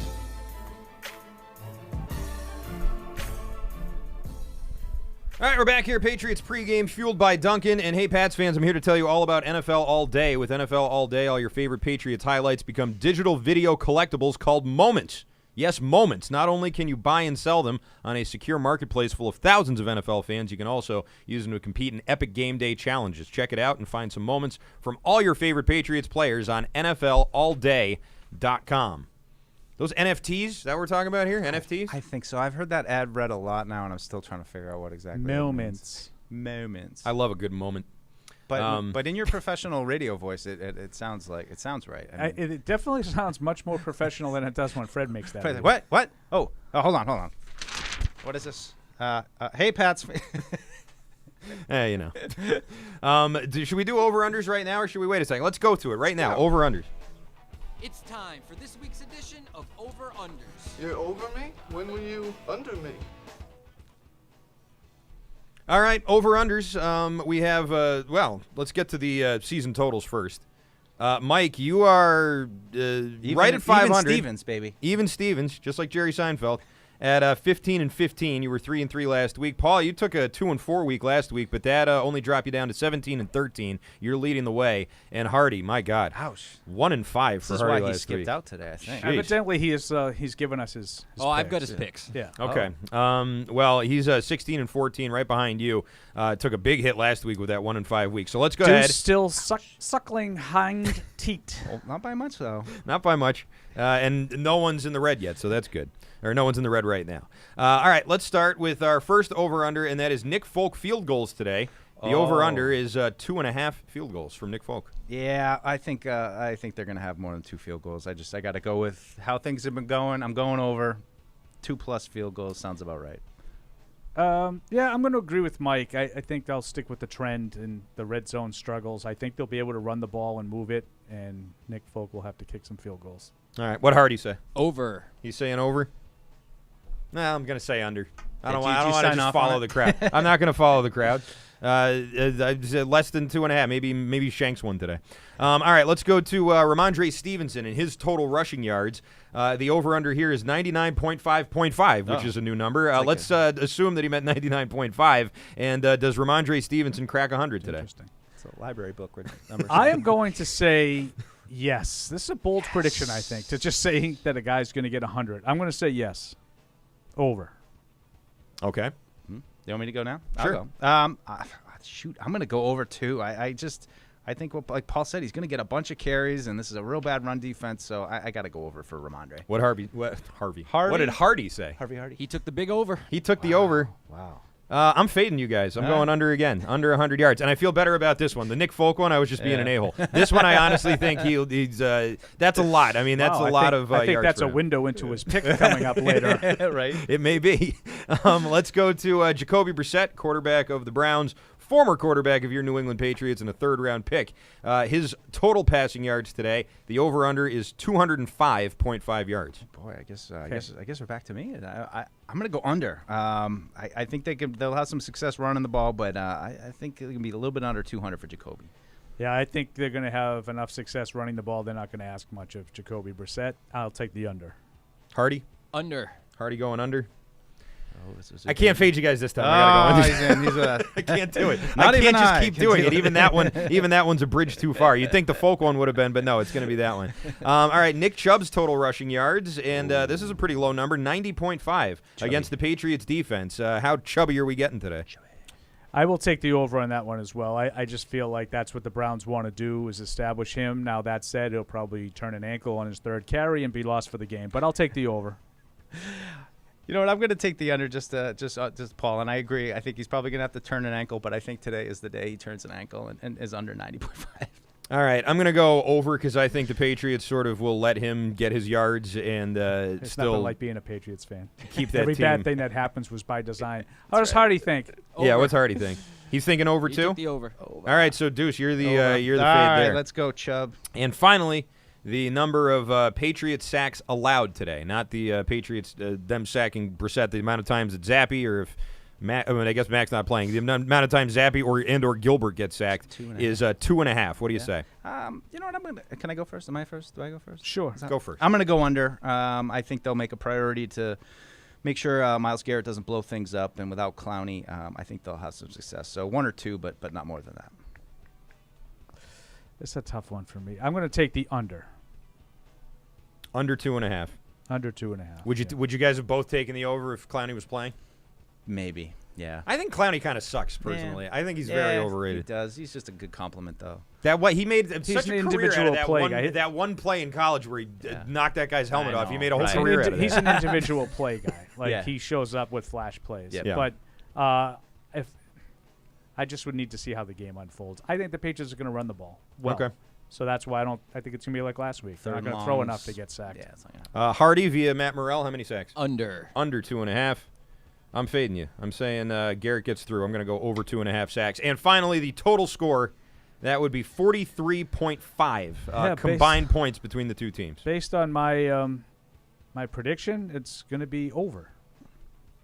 Yeah, I'm with you. I'm over on this one, too. That is a low over. Oh, you have it over with just the Patriots. Yeah, that's right. This game is going to be big game. Even. Big game. Hardy?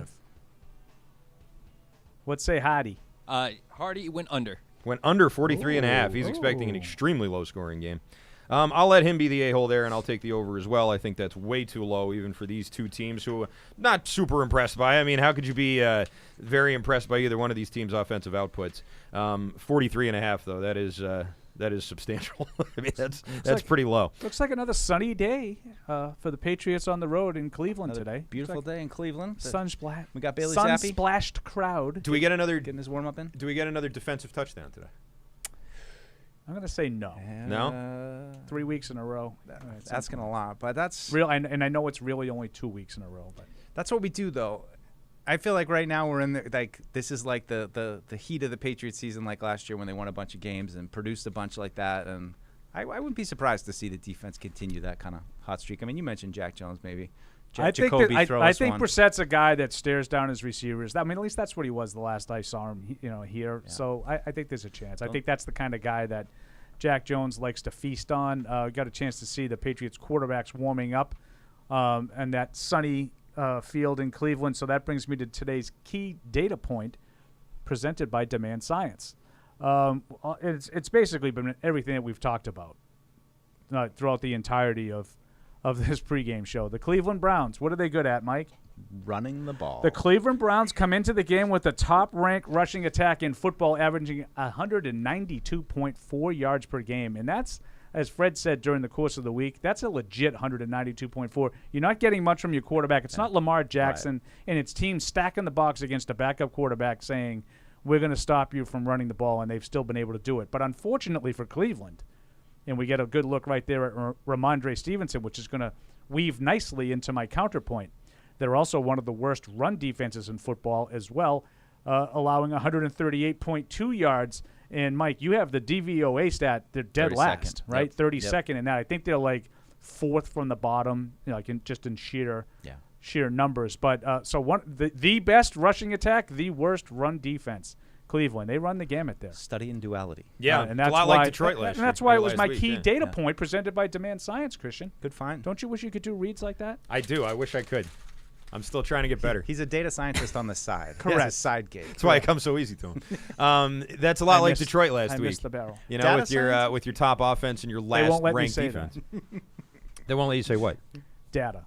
I always say data, and they go, it's data. I'm like, what's the difference? Oh, I don't know what the difference is. What's the difference? There is no difference. Yeah. Just you do whatever you want. Choice. Yeah, it's a free country. It's conscious data for choice. me, data for you. Why are you hanging out at the gas and sip? It's a conscious choice. All right, let's go to the phones here once again. The phone number is 855-PATS-500 if you want to check in before kickoff here. Bobby is in Pennsylvania with some thoughts. Go ahead, Bobby. Bobby. Hey, just a quick one for Paul. Sure. Do you see if Jacoby basically just stays on the track that he's at, and he's kind of decently good games, do you think Pats should be in the market for him if he wants top 15, top 25 money this offseason? I'll take that one off the air. if Mac wants Jacoby Myers. Jacoby Myers. Jacoby Myers stays on the track. Would you pay him? Top 15? I mean, like, it's a lot.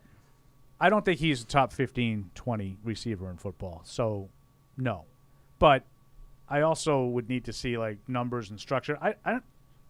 I'm not a big – I wouldn't take that guy because it's too much money. If I think the guy's good, I don't really care about the money, as you guys know. I'm not a huge crunch the numbers guy. But I don't think Jacoby Myers is a guy that is – in that echelon of receiver. I think he's a good, solid player. I think he's going to make a good, solid contract as a free agent, as somebody's sort of complimentary piece. I think a good team, I think he'd be great. Like, you know who he'd be great for right now? The Los Angeles Rams. Yeah. Yeah. Give him a little They just could use reliable underneath option to offset some of the attention that Kupp gets. So I think a lot of Jacoby Myers as a player. I think he has a good chance to be back next year. I think Aguilar will be gone. I think there's a chance Bourne will be gone, even though he's still under contract. Same with Parker, who would also be under contract.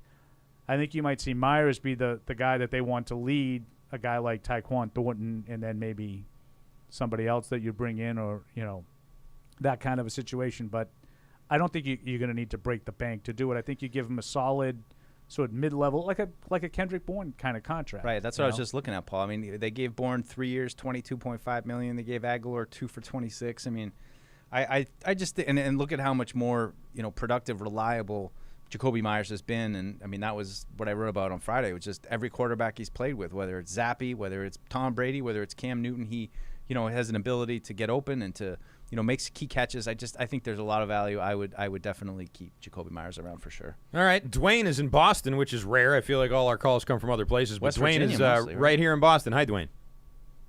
Hello. Hello. I have a question for you. Yeah. What is it that you guys see in Mac Jones? Because all I see is Colt McCoy. Yeah, I would largely agree with your premise. I think right now he's been sort of okay. But I think that there was signs that he was ascending last year at times. I think in this particular game, the game against Cleveland, I thought he didn't throw it a lot. He only threw the ball like 20, 25 times, but he made some big-time throws for touchdowns in tight windows. But overall, I think he's got a lot still to prove. Yep. I think he's a second-year quarterback who still has a lot to prove. He's a better player than Colt McCoy. But he's, I don't know, can he be Andy Dalton? Kirk Cousins? Yeah. Like sort of mid-tier kind of quarterback? Maybe. Yeah. But, yeah, I agree with the caller. He still has a lot to prove. Yeah. We were talking about this while you were in the other room, Paul, but, part of the Mac Bailey conversation is about the expectations that you had for Mac Jones coming into this year, which were he vastly underperformed them, I'd say, in those 2+ games, and how expectations for Bailey Zappi were nothing, and he's overperformed nothing. Right. That's a big part of, I think, why Zappi Fever's taken off, why there's this sort of animosity maybe towards Mac from some people. I think that's understandable. Yep. I think that makes sense when you factor in the expectations and what everyone was kind of expecting, not to mention a very frustrating offseason for Mac Jones that Bailey Zappi, he was there for it, but it wasn't frustrating for him like it was for Mac Jones. And I think there's something to that. Yeah. And, it's kind of like, the expectation thing that you're talking about, it's kind of like what I was answering about the coaching. Well, if you were like in August and you just thought Matt Patricia's not even going to be able to call a play at the NFL level, because that's kind of what it sounded like, the way people are talking now. Yeah. They've exceeded my expectations. Well, I'm not telling you that you're wrong. They're your expectations. Right. I can't tell you that if you feel like he's done better than you thought he would. I can't tell you what you thought originally. I just can tell you that I thought that they would be okay offensively, and they've been okay offensively. I don't think they've been anything more or less, and I wasn't expecting really much more. So if it gets much better than this, they'll have exceeded my expectations. Fred is very bullish on the offense. He keeps saying that Mac Jones is going to come back to a better offense.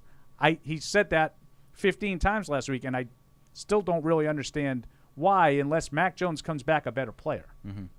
If Mac Jones comes back and plays like he did, say, the first 2.5 quarters against Baltimore, they'll be a better offense. They were a better offense that day. Yeah, it's right until we threw the picks down the stretch. They were a better offense that day. It's so funny, and it's so hard to get back to that point that I was feeling like, wow, this is quite the game, and then he had the injury, he had the poor performance at the end where they lost any chance of coming back in that game, but had that ended just a little bit differently, had he not gotten injured right at the end, I would be feeling going into the next week like, all right, like let's just clean up those mistakes and continue on this path that you're on. And now, he's been out. We've heard about Zappe. He's, trying to push to come back from injury. Maybe he is getting some of that perspective from up above, and, maybe that'll help the mistakes. But I agree. I mean, I feel like he got worse without playing. Mm-hmm. Yeah. It's one of those deals. His performance has become worse since he hasn't been playing. Yep. Yeah, I'd agree with that. All right, let's take one more call here, and then we'll get to the Sunday six-pack. Clark is in Cleveland. Hey, Clark. Hi, Sparky. Hi, guys. I just wanted to say that Brady is the fraud of Foxborough, Massachusetts. He will never be Bailey Zappi, not even in his dreams. Okay. Brady? Tom Brady. Tom Brady? Tom Brady will never be Bailey Zappi, even in his dreams. That's funny. Okay. Well, that's a good place to take a break. Let's go ahead and take a break here. We'll come back with the Sunday six-pack. We'll get you some picks on all the games. Well, not all the games, but some 1 o'clock games, the big 4 o'clock game today. It's the only good game on the whole docket. And, of course, Sunday night and this game here today. We'll get all of that for you next.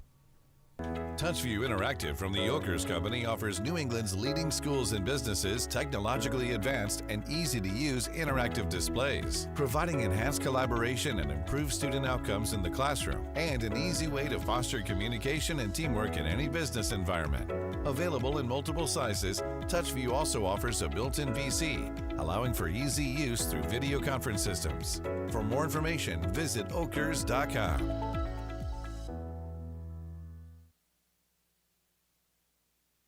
Action with DraftKings, the official daily fantasy partner of the New England Patriots. New customers can download the DraftKings app now and play free for millions in prizes using code PATS. That's code PATS only at DraftKings. Minimum $5 deposit required. Eligibility restrictions apply. See DraftKings.com for details. Verizon, the network America relies on, and the official 5G network of the New England Patriots.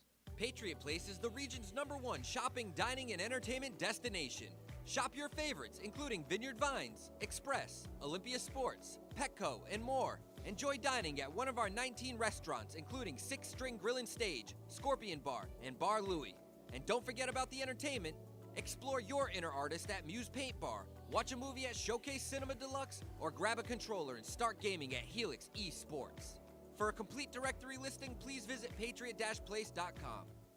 In sports, if you think joy only happens after you win, think again. Look at the world's most successful athletes like Serena Williams, Brooks Koepka, and Alex Morgan. They don't spend all their days grinding away. They take time to enjoy themselves, like getting together with friends over a Michelob Ultra, because they know that happiness is the key to winning, and that joy is the whole game, not just the end game. Michelob Ultra. 95 calories, 2.6 grams of carbs. It's only worth it if you enjoy it. Enjoy responsibly. AB Michelob Ultra Light Beer, St. Louis, Missouri.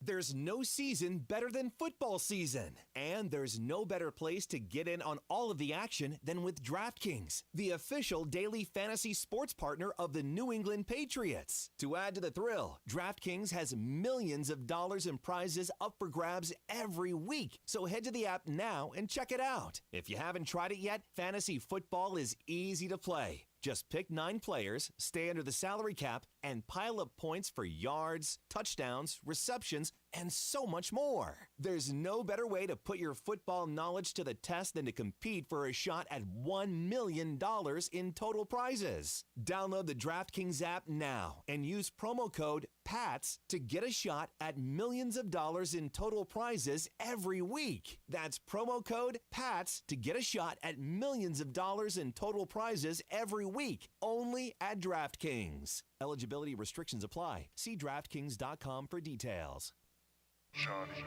Join the conversation by calling the Ace Ticket hotline at 855-PATS-500 or email the show at webradio@patriots.com. She goes at you pretty hard. I don't think she likes me. No, I don't think so either. I don't like you either. Live from our studios inside Gillette Stadium, here's Christian Arcand.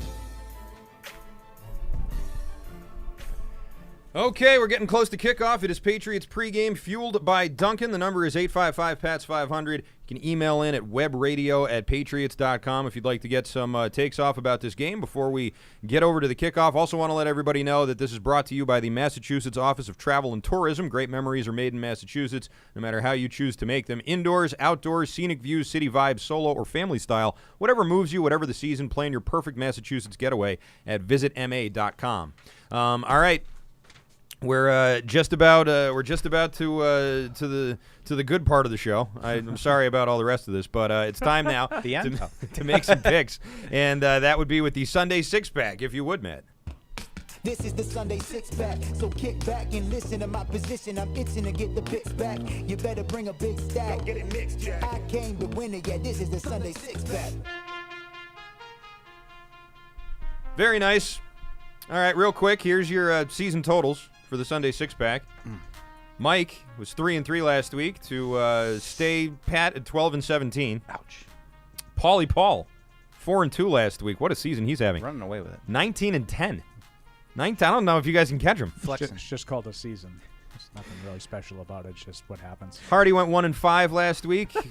Brutal again. Yeah. 1-5. I caught him. 12-17 is where he is. So let's go ahead and begin with some of the other 1 o'clock games. And I got to tell you, these games don't move me that much, but that's not what this is about. It's about who's going to win and by how much. So let's start with the Jets at the Packers. Both teams 3-2. Packers are giving 7.5. Deuce, yeah. I'm looking at you. Go ahead. I got you.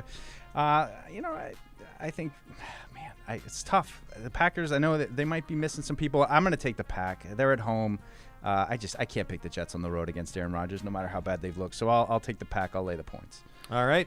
Paul? I am going to take the hook. I'm going to take the Jets. I agree largely with Mike. I think there's a chance that, when this game ends 44-7, I'm going to be like, what was I thinking? I don't think a tremendous amount of the Jets. I think they're on the right track. I think they're getting better, but I don't think they're close yet. I think they still need to have a lot of things go their way. But I'm going to take the hook here. I don't think the Packers have looked quite right, and the Jets, I think, are getting better. So I'm with you, Paul. Take the points. Yeah. I'm with you. I'm going to go with the Jets, too. I said if it was 7.5, I'd take that hook, too, and that half is going to do it for me. The Packers, I don't know if they're putting up 44 points this year on anybody, and I think the Jets are playing like a real football team for the first time in a while. So, again, we're probably going to look stupid later, but I'm with you. I'm going to go with the Jets here on this one. All right. Do we have Hardy? Hardy took the Packers. Hardy took the Packers, obviously. Let's go with the Vikings and the Dolphins. Minnesota off to a great start. They're 4-1. The Dolphins are 3-2. Is it Bridgewater today? I don't even know who the quarterback is for them. Skylar Thompson. Skylar Thompson. All right. Man. Yes, and for that reason and that reason only, I'm going to take Minnesota. I do not have, as you know, Mike, a tremendous amount of faith in the Vikings. I think they're one of those teams that can lose any game. They've been life and death with like Chicago and Detroit, and they're 4-1. Give them credit for being 4-1. I don't think they're that good, but I will take the Vikings on the road. Yeah, I'm with you. I'm taking the Vikings too. Yeah, I can't take the Dolphins here. Not with a third string quarterback, which again, this could be another opportunity for another Steven Willie Beeman situation. But the Vikings are they're on a roll. I think it would take a real active. I don't know if the Dolphins have the defense or the special teams to make up points like that when their offense is on their third quarterback. So I go with the Vikings there too. Niners. Hardy took Minnesota. Oh, sorry, I keep forgetting Hardy. I'm trying. It's Hardy erasure. He's not here. He shouldn't shouldn't be allowed to pick if he's not here. But who did he take? He took the Vikings? Okay, obviously. Let's see. Here's another one. San Francisco 49ers and the Atlanta Falcons in Atlanta. Niners 3-2. The Falcons 2-3. And the Niners are road favorites at -5. Yeah, I'm going to take Jimmy G on the San Fran 49ers in this one on the road against the Falcons. I'm not sure. They've been a little bit up and down, but I think they'll be back up today against Marcus Mariota. Falcons 5-0 against the spread this season. Is that right? That will not continue. I will take the Niners. I was going to say. They've been competitive. They've had a chance every week, but I'm going to take the Niners anyway. I'm going to go with the Falcons to keep it close, keep it closer than 5. I could see them keeping this to within a field goal. I don't think the Niners are some high-scoring, high-flying team. Missing a lot of guys on defense too. Yeah, I'll go ahead and take the Falcons here. What did Hardy say? He took the Falcons. He took the Falcons. All right. Well, that was a mistake on my part. That's why he's suckling hind teat. Off to the 4 o'clock game. We're both struggling on the hind teat, Paul. In the 4 o'clock window, there's a couple of games. One big one for the AFC in particular. That'd be the Buffalo Bills on the road against the Kansas City Chiefs, who are home dogs at Arrowhead. Not going to see that too many times this year. Buffalo favored by 2.5. Both teams are 4-1. Considered probably the class of the AFC. Who do you guys like here? I don't know, guys. I think we might have to go, instead of Red Zone, just put this game on in the afternoon. Fine with me. I'm just going to throw it out there. I know Paul's giving me the stink eye on that. All right, Paul, I'll recant that. I'm going to go with the Bills. Bills revenge game. They go back, and I think they got enough to beat Kansas City. I'll lay those points. Yeah, no, I mean, I don't think there are a tremendous amount of games even at 4, so we could do that today. We could effort that. But I am going to take the Bills as well. I think you took Buffalo, right? I did. Yeah, I think Buffalo has just been better, especially considering the amount of injuries they've gone through, and I think they've been challenged with a schedule to start the season. And not all 4-1s are created equal. I think. Yeah. You go Had on some the injuries. You go on the road and beat teams like the Rams and the Ravens with all the injuries they've had. I like Buffalo in this one. I think I like the Chiefs here. I know that they had to move heaven and earth to beat Las Vegas last week, but I sort of feel like that's how they went. They end up, even a team like the Bills, like they'll get down to the end of that fourth quarter and somehow end up with the win. Stinks. And I think I have to go with them. I think they have to go with the Chiefs here to win by 3. I would say if it's close, I like the Chiefs' chances. Yeah, I would agree. I think this will be close, and I think there will be a lot of points. But I'm going to go ahead with Kansas City to close it out, just because I think they're better at that. And maybe that's just the way this matchup sort of goes. Hardy? KC.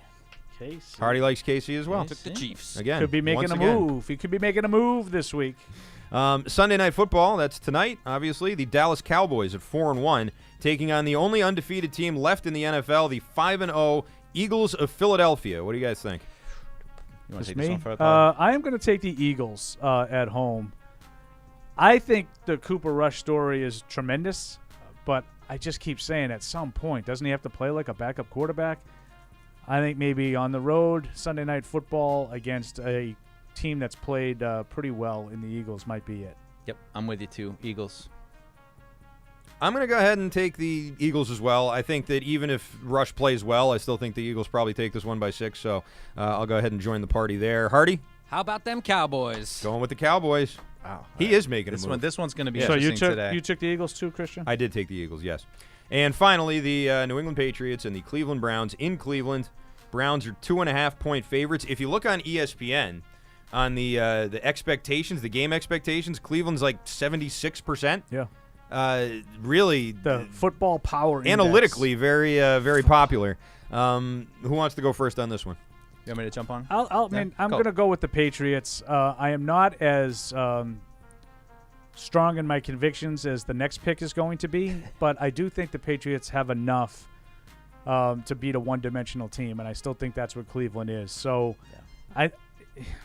turnovers could be a difference in this game. I think if Cleveland plays well, it could be a different story, but I think that they'll force Jacoby Brissett into some mistakes. I'm going to go Patriots 24, Cleveland 20. Yeah, I'm in the same neighborhood as Paul. I've got some, I don't want to call it irrational confidence, but I just feel confident about this game. I'm not sure why. Maybe it's just because I think I've come to accept that this Patriots team is kind of like last year's Patriots team, where they're going to have a run in the middle of the season, and they're going to beat up on some teams that they're maybe evenly matched with, or even a little bit better than. So I like them today. I don't know. I think it's going to come together. I think they're going to win 27-17 about. 27-17. All right, I'm taking the Patriots as well. I think this game is going to be lower scoring than you guys do. I think it's going to be one of those like 18-14 kind of games. So I'll take the Patriots covering the 2.5. I mean, obviously they'll cover the 2.5 if they win, but I think that even if they were favored, I would be taking them in this game. It's a easy pick for me, and I do think it'll be low scoring. So yeah, I'll go 18 for the Patriots, 14 for the Browns. Hardy, what do you got? Cleveland, and didn't give me a score. Didn't give you a score, but he's saying Cleveland wins by 3 points. All right, there you go. Four picks different. Wow. Yeah, this is going to be an interesting one today. It definitely is. Where maybe I can make some move. I'm either going to jump or I'm going to fall. More, you know what usually happens in these. Two of them he'll win, two of them you'll win, and And you'll win 4. As Lou Gorman would say, well, I'll have lunch in the morning. That's true. I'm just here to be the wild card. I'm here to just screw everything up for everybody. Right. Yes, and keep things interesting, of course. All right, there you go. Those are the Sunday six-pack with all of our picks. We got about 10-ish minutes more to go before we get to kickoff here with the Patriots and the Cleveland Browns. So we'll once again open up the phone lines at 855-PATS-500, and if you want to email the show, you can do so at webradio@patriots.com. Let's go ahead and go to the phones. Eric is in New Jersey, and what do you got for us today, Eric? Hey, can you hear me? Yes. Yeah.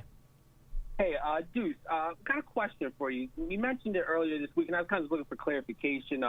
When you were saying last year, obviously, we handled the Browns last year, and you were kind of saying that you're expecting the same expectations from Zappe. I mean, was that what you're saying? I mean, I'm not sure exactly where you're at. I mean, I would say Mac in this game against the Browns was outstanding. I'm not expecting that kind of performance from Zappe today, but I'm not sure exactly what the context of it was. I expect he'll be solid like he was last week is I think what the point I was trying to make was. Okay. You know what I just realized? Does that clarify? I just realized something. What? In the over-unders, I took the total score to go over 43.5, and I just now said the score would be 18-14. So in the span of about an hour, I completely contradicted both of my picks about as badly as you possibly can. So you know what? I'm going to amend. It's not the first. I'm going to amend my first one and go under 43.5, since that's what I do think is going to happen. I can't tell you how many times I've tried to like come up with my score and then look at the over/under and then have to do the math in my head and be like, oh. As and then I was saying, change it. As I was saying, it's going to be a low-scoring game. The voice in my head was like, you idiot, you already said it was going to go over 43.5, which I did, but I'm changing. I think it's going to go under that, and that's where I'm going to stick. Like my story, I'm sticking to it. 23-21, it's just a half point over. It's very well, once I heard Nelson Aguilar wasn't playing, I had to cut at least game changer. At least 14 points off the total score there. So there the you Browns? go. Wow. Anyway, 855-PATS-500, that's the phone number. Anything we missed? Any big things we've missed here as we inch up towards kickoff? No, I think it's just I think big picture, just a chance to get even, and I think that will be a nice little mark for them. A little bit of a slow start, second year in a row where you're 1-3. You don't want to fall to 2-4 for a second year in a row. So I think that psychologically to get to 3-3 and to hopefully get maybe Mac back next week. Got a little bit of an extended rest here with the game on Monday night next week. So. I think just overall that'd be a good little check mark for them to get to that point, get to 3-3, and then you're looking at next week with the Bears and the Jets and the Colts, and you're kind of following the script of last year, I think. Based off of what Anthony said from ClevelandBrowns.com, Anthony Poisel, who we talked to, if Stefanski has this Browns team thinking this is must win, we got to go do this because look at who we have to play coming up. The Patriots don't have that same kind of issue. You know what I mean? I think it's a must win for them, though. It isn't. Well, for the Patriots, I'd say so, but last week really was a must win for them. Last week if they had lost, they're in the toilet, and now they're 2-3. So, could this maybe be? I don't want to say like a trap game because that's not the right word, but could this be sort of more of a letdown maybe? So if you felt like if they lost last week it was over, why wouldn't you feel like they have to win this week? It's the same thing. If they had lost last week and won this week, well, if they lost last week, then they're 1-4, being 2-3, going to 2-4 is different, I think. But my point is, if you were going to split those two games, what difference does it make the order that you split them? Well, that's in the assumption that you split them. I don't know if you're going to split them. You have to win both, is my point. But yesterday this is a must-win. If they had lost last week, then this week isn't as much of a must-win because they're 1-4. No, and it's I agree. Last week was a must-win, but I think this is every bit as much of a must-win as last week. Okay. I think you have to, otherwise, you're just splitting the games. You can't. You can't do it. You can't. 2-4. I know you can still make the playoffs. They did it last year. They were 2-4. I think you're facing the same daunting schedule in the second half of the season that you did last year. Different teams, but same kind of a situation. So maybe you can win all of you. I think you have to win these games. You have to beat, and I'm going to say the same thing next week. Chicago, Monday night, must win. You have to win the games that you have better talent than the other team. This one is a tough one because I think it's the talent on Cleveland is commensurate with yours. Yeah. And I think they probably have the edge in a lot of places. But tough, both teams playing with backup quarterbacks. I think the Patriots have a strong edge in the coaching department with Bill Belichick over Kevin Stefanski. I think that's why I'm leaning toward the Patriots in the close game. Cleveland hasn't been able to close in the close games. I know the Patriots can. Yeah, these are the games where it's the difference between, I mean, I still think the Patriots are an 8-9 win team overall, and this is where you become an 8-9 win team. If you don't win these games, you're a 6-4 win team.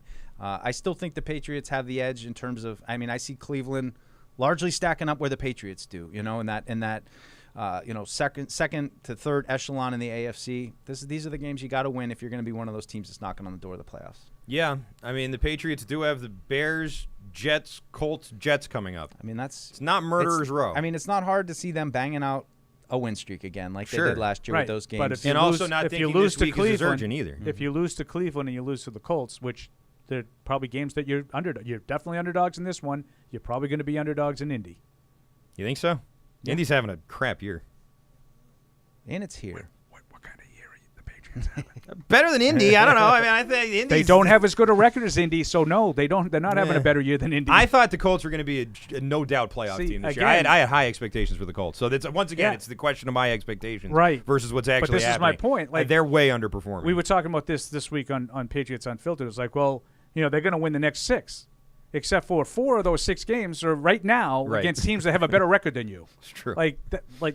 Yeah, I think that they should beat Chicago. I thought they should beat Detroit. I think that, there's no way they're going to lose both to the Jets. But are we just saying now, 6 wins in a row? Nothing to worry about? No. I think there's definitely things to worry about. And when Matt comes back and does the offense continue to make strides. But, I think there's not a lot I know about this team, but I feel like they're getting to a point now where you're kind of getting expectations of, I don't want to just pencil in the wins, but I think I feel good today, and I feel good about next week. We'll see where they're at after that as to how the rest of that win streak's going to go. Yeah, and Chicago, there are a bunch of teams that have the same kind of record as you. I think Chicago stinks. I think Chicago is probably one of the 1 or 2 worst teams in football. I think you can make a strong argument that the 2 worst teams in the league played Thursday night. Yeah. Washington you wouldn't know Chicago. it from that great game that you saw. Correct. Good point, Christian. Paul texted me at 10 o'clock. I pressed the back button by accident. I'm not going back in now. He got out of the Amazon app and wouldn't go back into it. But, yeah, it's we'll see. We'll see with these teams. I watched a little bit of Chicago on Friday just getting – and I think the thing I just maybe have more respect for Baltimore because I felt like if you got a Justin Fields, you need to at least – make a decision to have a bunch of plays where you're just going to run the quarterback. I don't think they're willing to go there yet with Fields, and I think that they need to if they're really going to unlock him. Yeah, they got to do something there because complete. I mean, they have 2 pretty good running backs. I mean, I liked Khalil Herbert coming out, but they have plenty of time to get into them next week. But that'll be an interesting one. Yeah, certainly will. All right, Patriots and the Browns coming up here in just a few minutes. If you want to chime in at 855-PATS-500 or send an email at webradio@patriots.com, you got to do it right now. Yeah, we haven't had many predictions today. Haven't had a lot of that. Yeah, let me check. Maybe I'm missing them. People chime in and they give us their thoughts, their predictions. Yeah, no, it's been light on the emails today. I don't know. I couldn't tell you why. There was talk, and this is just one sort of take that I had before we got the inactives and everything. But if Mac Jones was going to play today, and it was dubious, but there was a chance since he was not ruled out until this morning. If he was going to play, I thought it would make sense to me that he'd have a short leash. That injury-wise, and if he was throwing picks or whatever, they would take him out. They put Zappe in and not let him out there to twist in the wind. Could that same kind of thing be the case with Zappe today? Could there be a leash on Zappe that's maybe a little shorter than you think, just because Mac's close to coming back, and this is a game that, like you said, Paul, they need to win. So. Yeah, I think that's just smart. I mean, you have a run defense that can be had, and I think especially like our guest talked about the push up the middle. I mean, those guys. Until you really have to ask something to Zappe, I don't see why you would force the issue. Go out there, try to run the ball, and I mean. And it's like you look back at some of the things last week, with Detroit, and they're playing against a third-string quarterback, and they should have gone into that game saying we don't need to score 35 points today. Instead, they come out and they get away from the run quickly. Mm-hmm. They start going for 4th downs recklessly, and the 4th and 9. I mean, is coaching negligence. Mm-hmm. Can Cleveland avoid those things and just say, you know what? Yeah, I know we might have to punt a couple of times today, but we're going to back them up as many times as we can. We're going to make the kid drive 80 yards to put points on the board rather than the 40 yards that he consistently drove last week to do it because he kept taking over after failed 4th downs, right? Just run the ball, avoid penalties, stay out of long yardage, and don't Don't make mistakes that are going to put points on the board for the other team. Detroit wasn't able to do that. We'll see if Cleveland can. I mean, it's interesting how similar these two teams are. I mean, you compare Garrett to Judon to the backup quarterbacks to, like I said, Chubb and Stevenson, not quite the same, but not too far off. You've got two good offensive lines. You've got some questions in the front seven in terms of stopping the run on both teams. So it's just interesting. And I think that's part of the reason why I feel good. I feel like overall the pieces on the board, it's mostly a wash.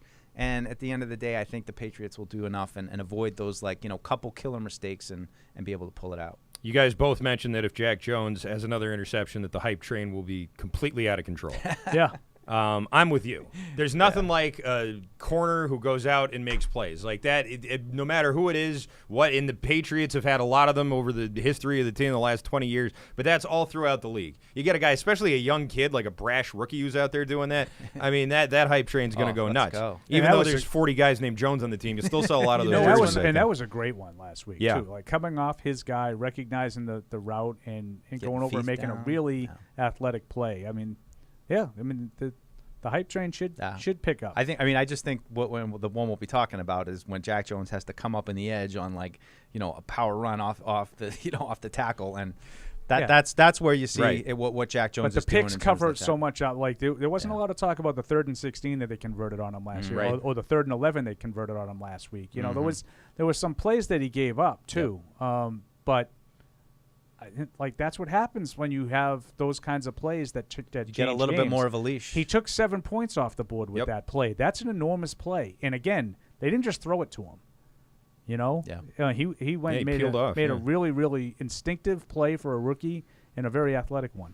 Tamara's worried about him. Remember that she said that? She worries about him tackling because he can't tackle anybody. He doesn't tackle. He might have to tackle. Might have to be something you do. He's a liability. No question about that. But then you look at someone like Jonathan Jones, who's a good tackler. He's an excellent tackler. But he got smoked a couple of times in that Green Bay game. Yep. Both by the rookie, I think. Not the rookie. The other. I forget his name. But the kid who caught the touchdown. Dobbs. Yeah, who is a rookie, right? Romeo Dobbs. And I sort of look back at that and think, it's nice to be able to tackle a guy, but if he's making catches on you in the end zone, then you can't tackle him. Well, I mean, that's another one with Jack Jones. He jumps an out route and has a pick 6 in that game. Not a lot of people talking about the catches that he allowed in overtime that easily allowed Green Bay to get into chip shot field goal range. Yeah, and I mean, I'll take listen, you got to take the good with the bad with a rookie quarterback. Mm-hmm. If he's going to make a play like that that's impacting the game, more often than not, I'll take it. I'll take the growing pains. Yeah, absolutely. All right, want to say big thanks to Anthony Poisel of ClevelandBrowns.com. He joined us today for Behind Enemy Lines. This has been Patriots Pregame, fueled by Dunkin. I'm Christian Arcan. Thanks to Mike Deuce, Paul Perillo, and Tamara Brown, who was here earlier. We'll be back after the game, so make sure you tune in, get all the reaction here as we react to what should be a very low-scoring, ground-and-pound type of game here between the Patriots and the Browns that's coming your way right now. Again, we'll talk to you after the game. Thanks to Matt Morrell as well. See you. Thank you for downloading this podcast. Subscribe on Apple, Google Play, and everywhere else you listen. Like the show? Please rate and review us. Listener comments and ratings help keep us high in the podcast rankings so new listeners can find us. Be sure to check Patriots.com for more news and more podcasts.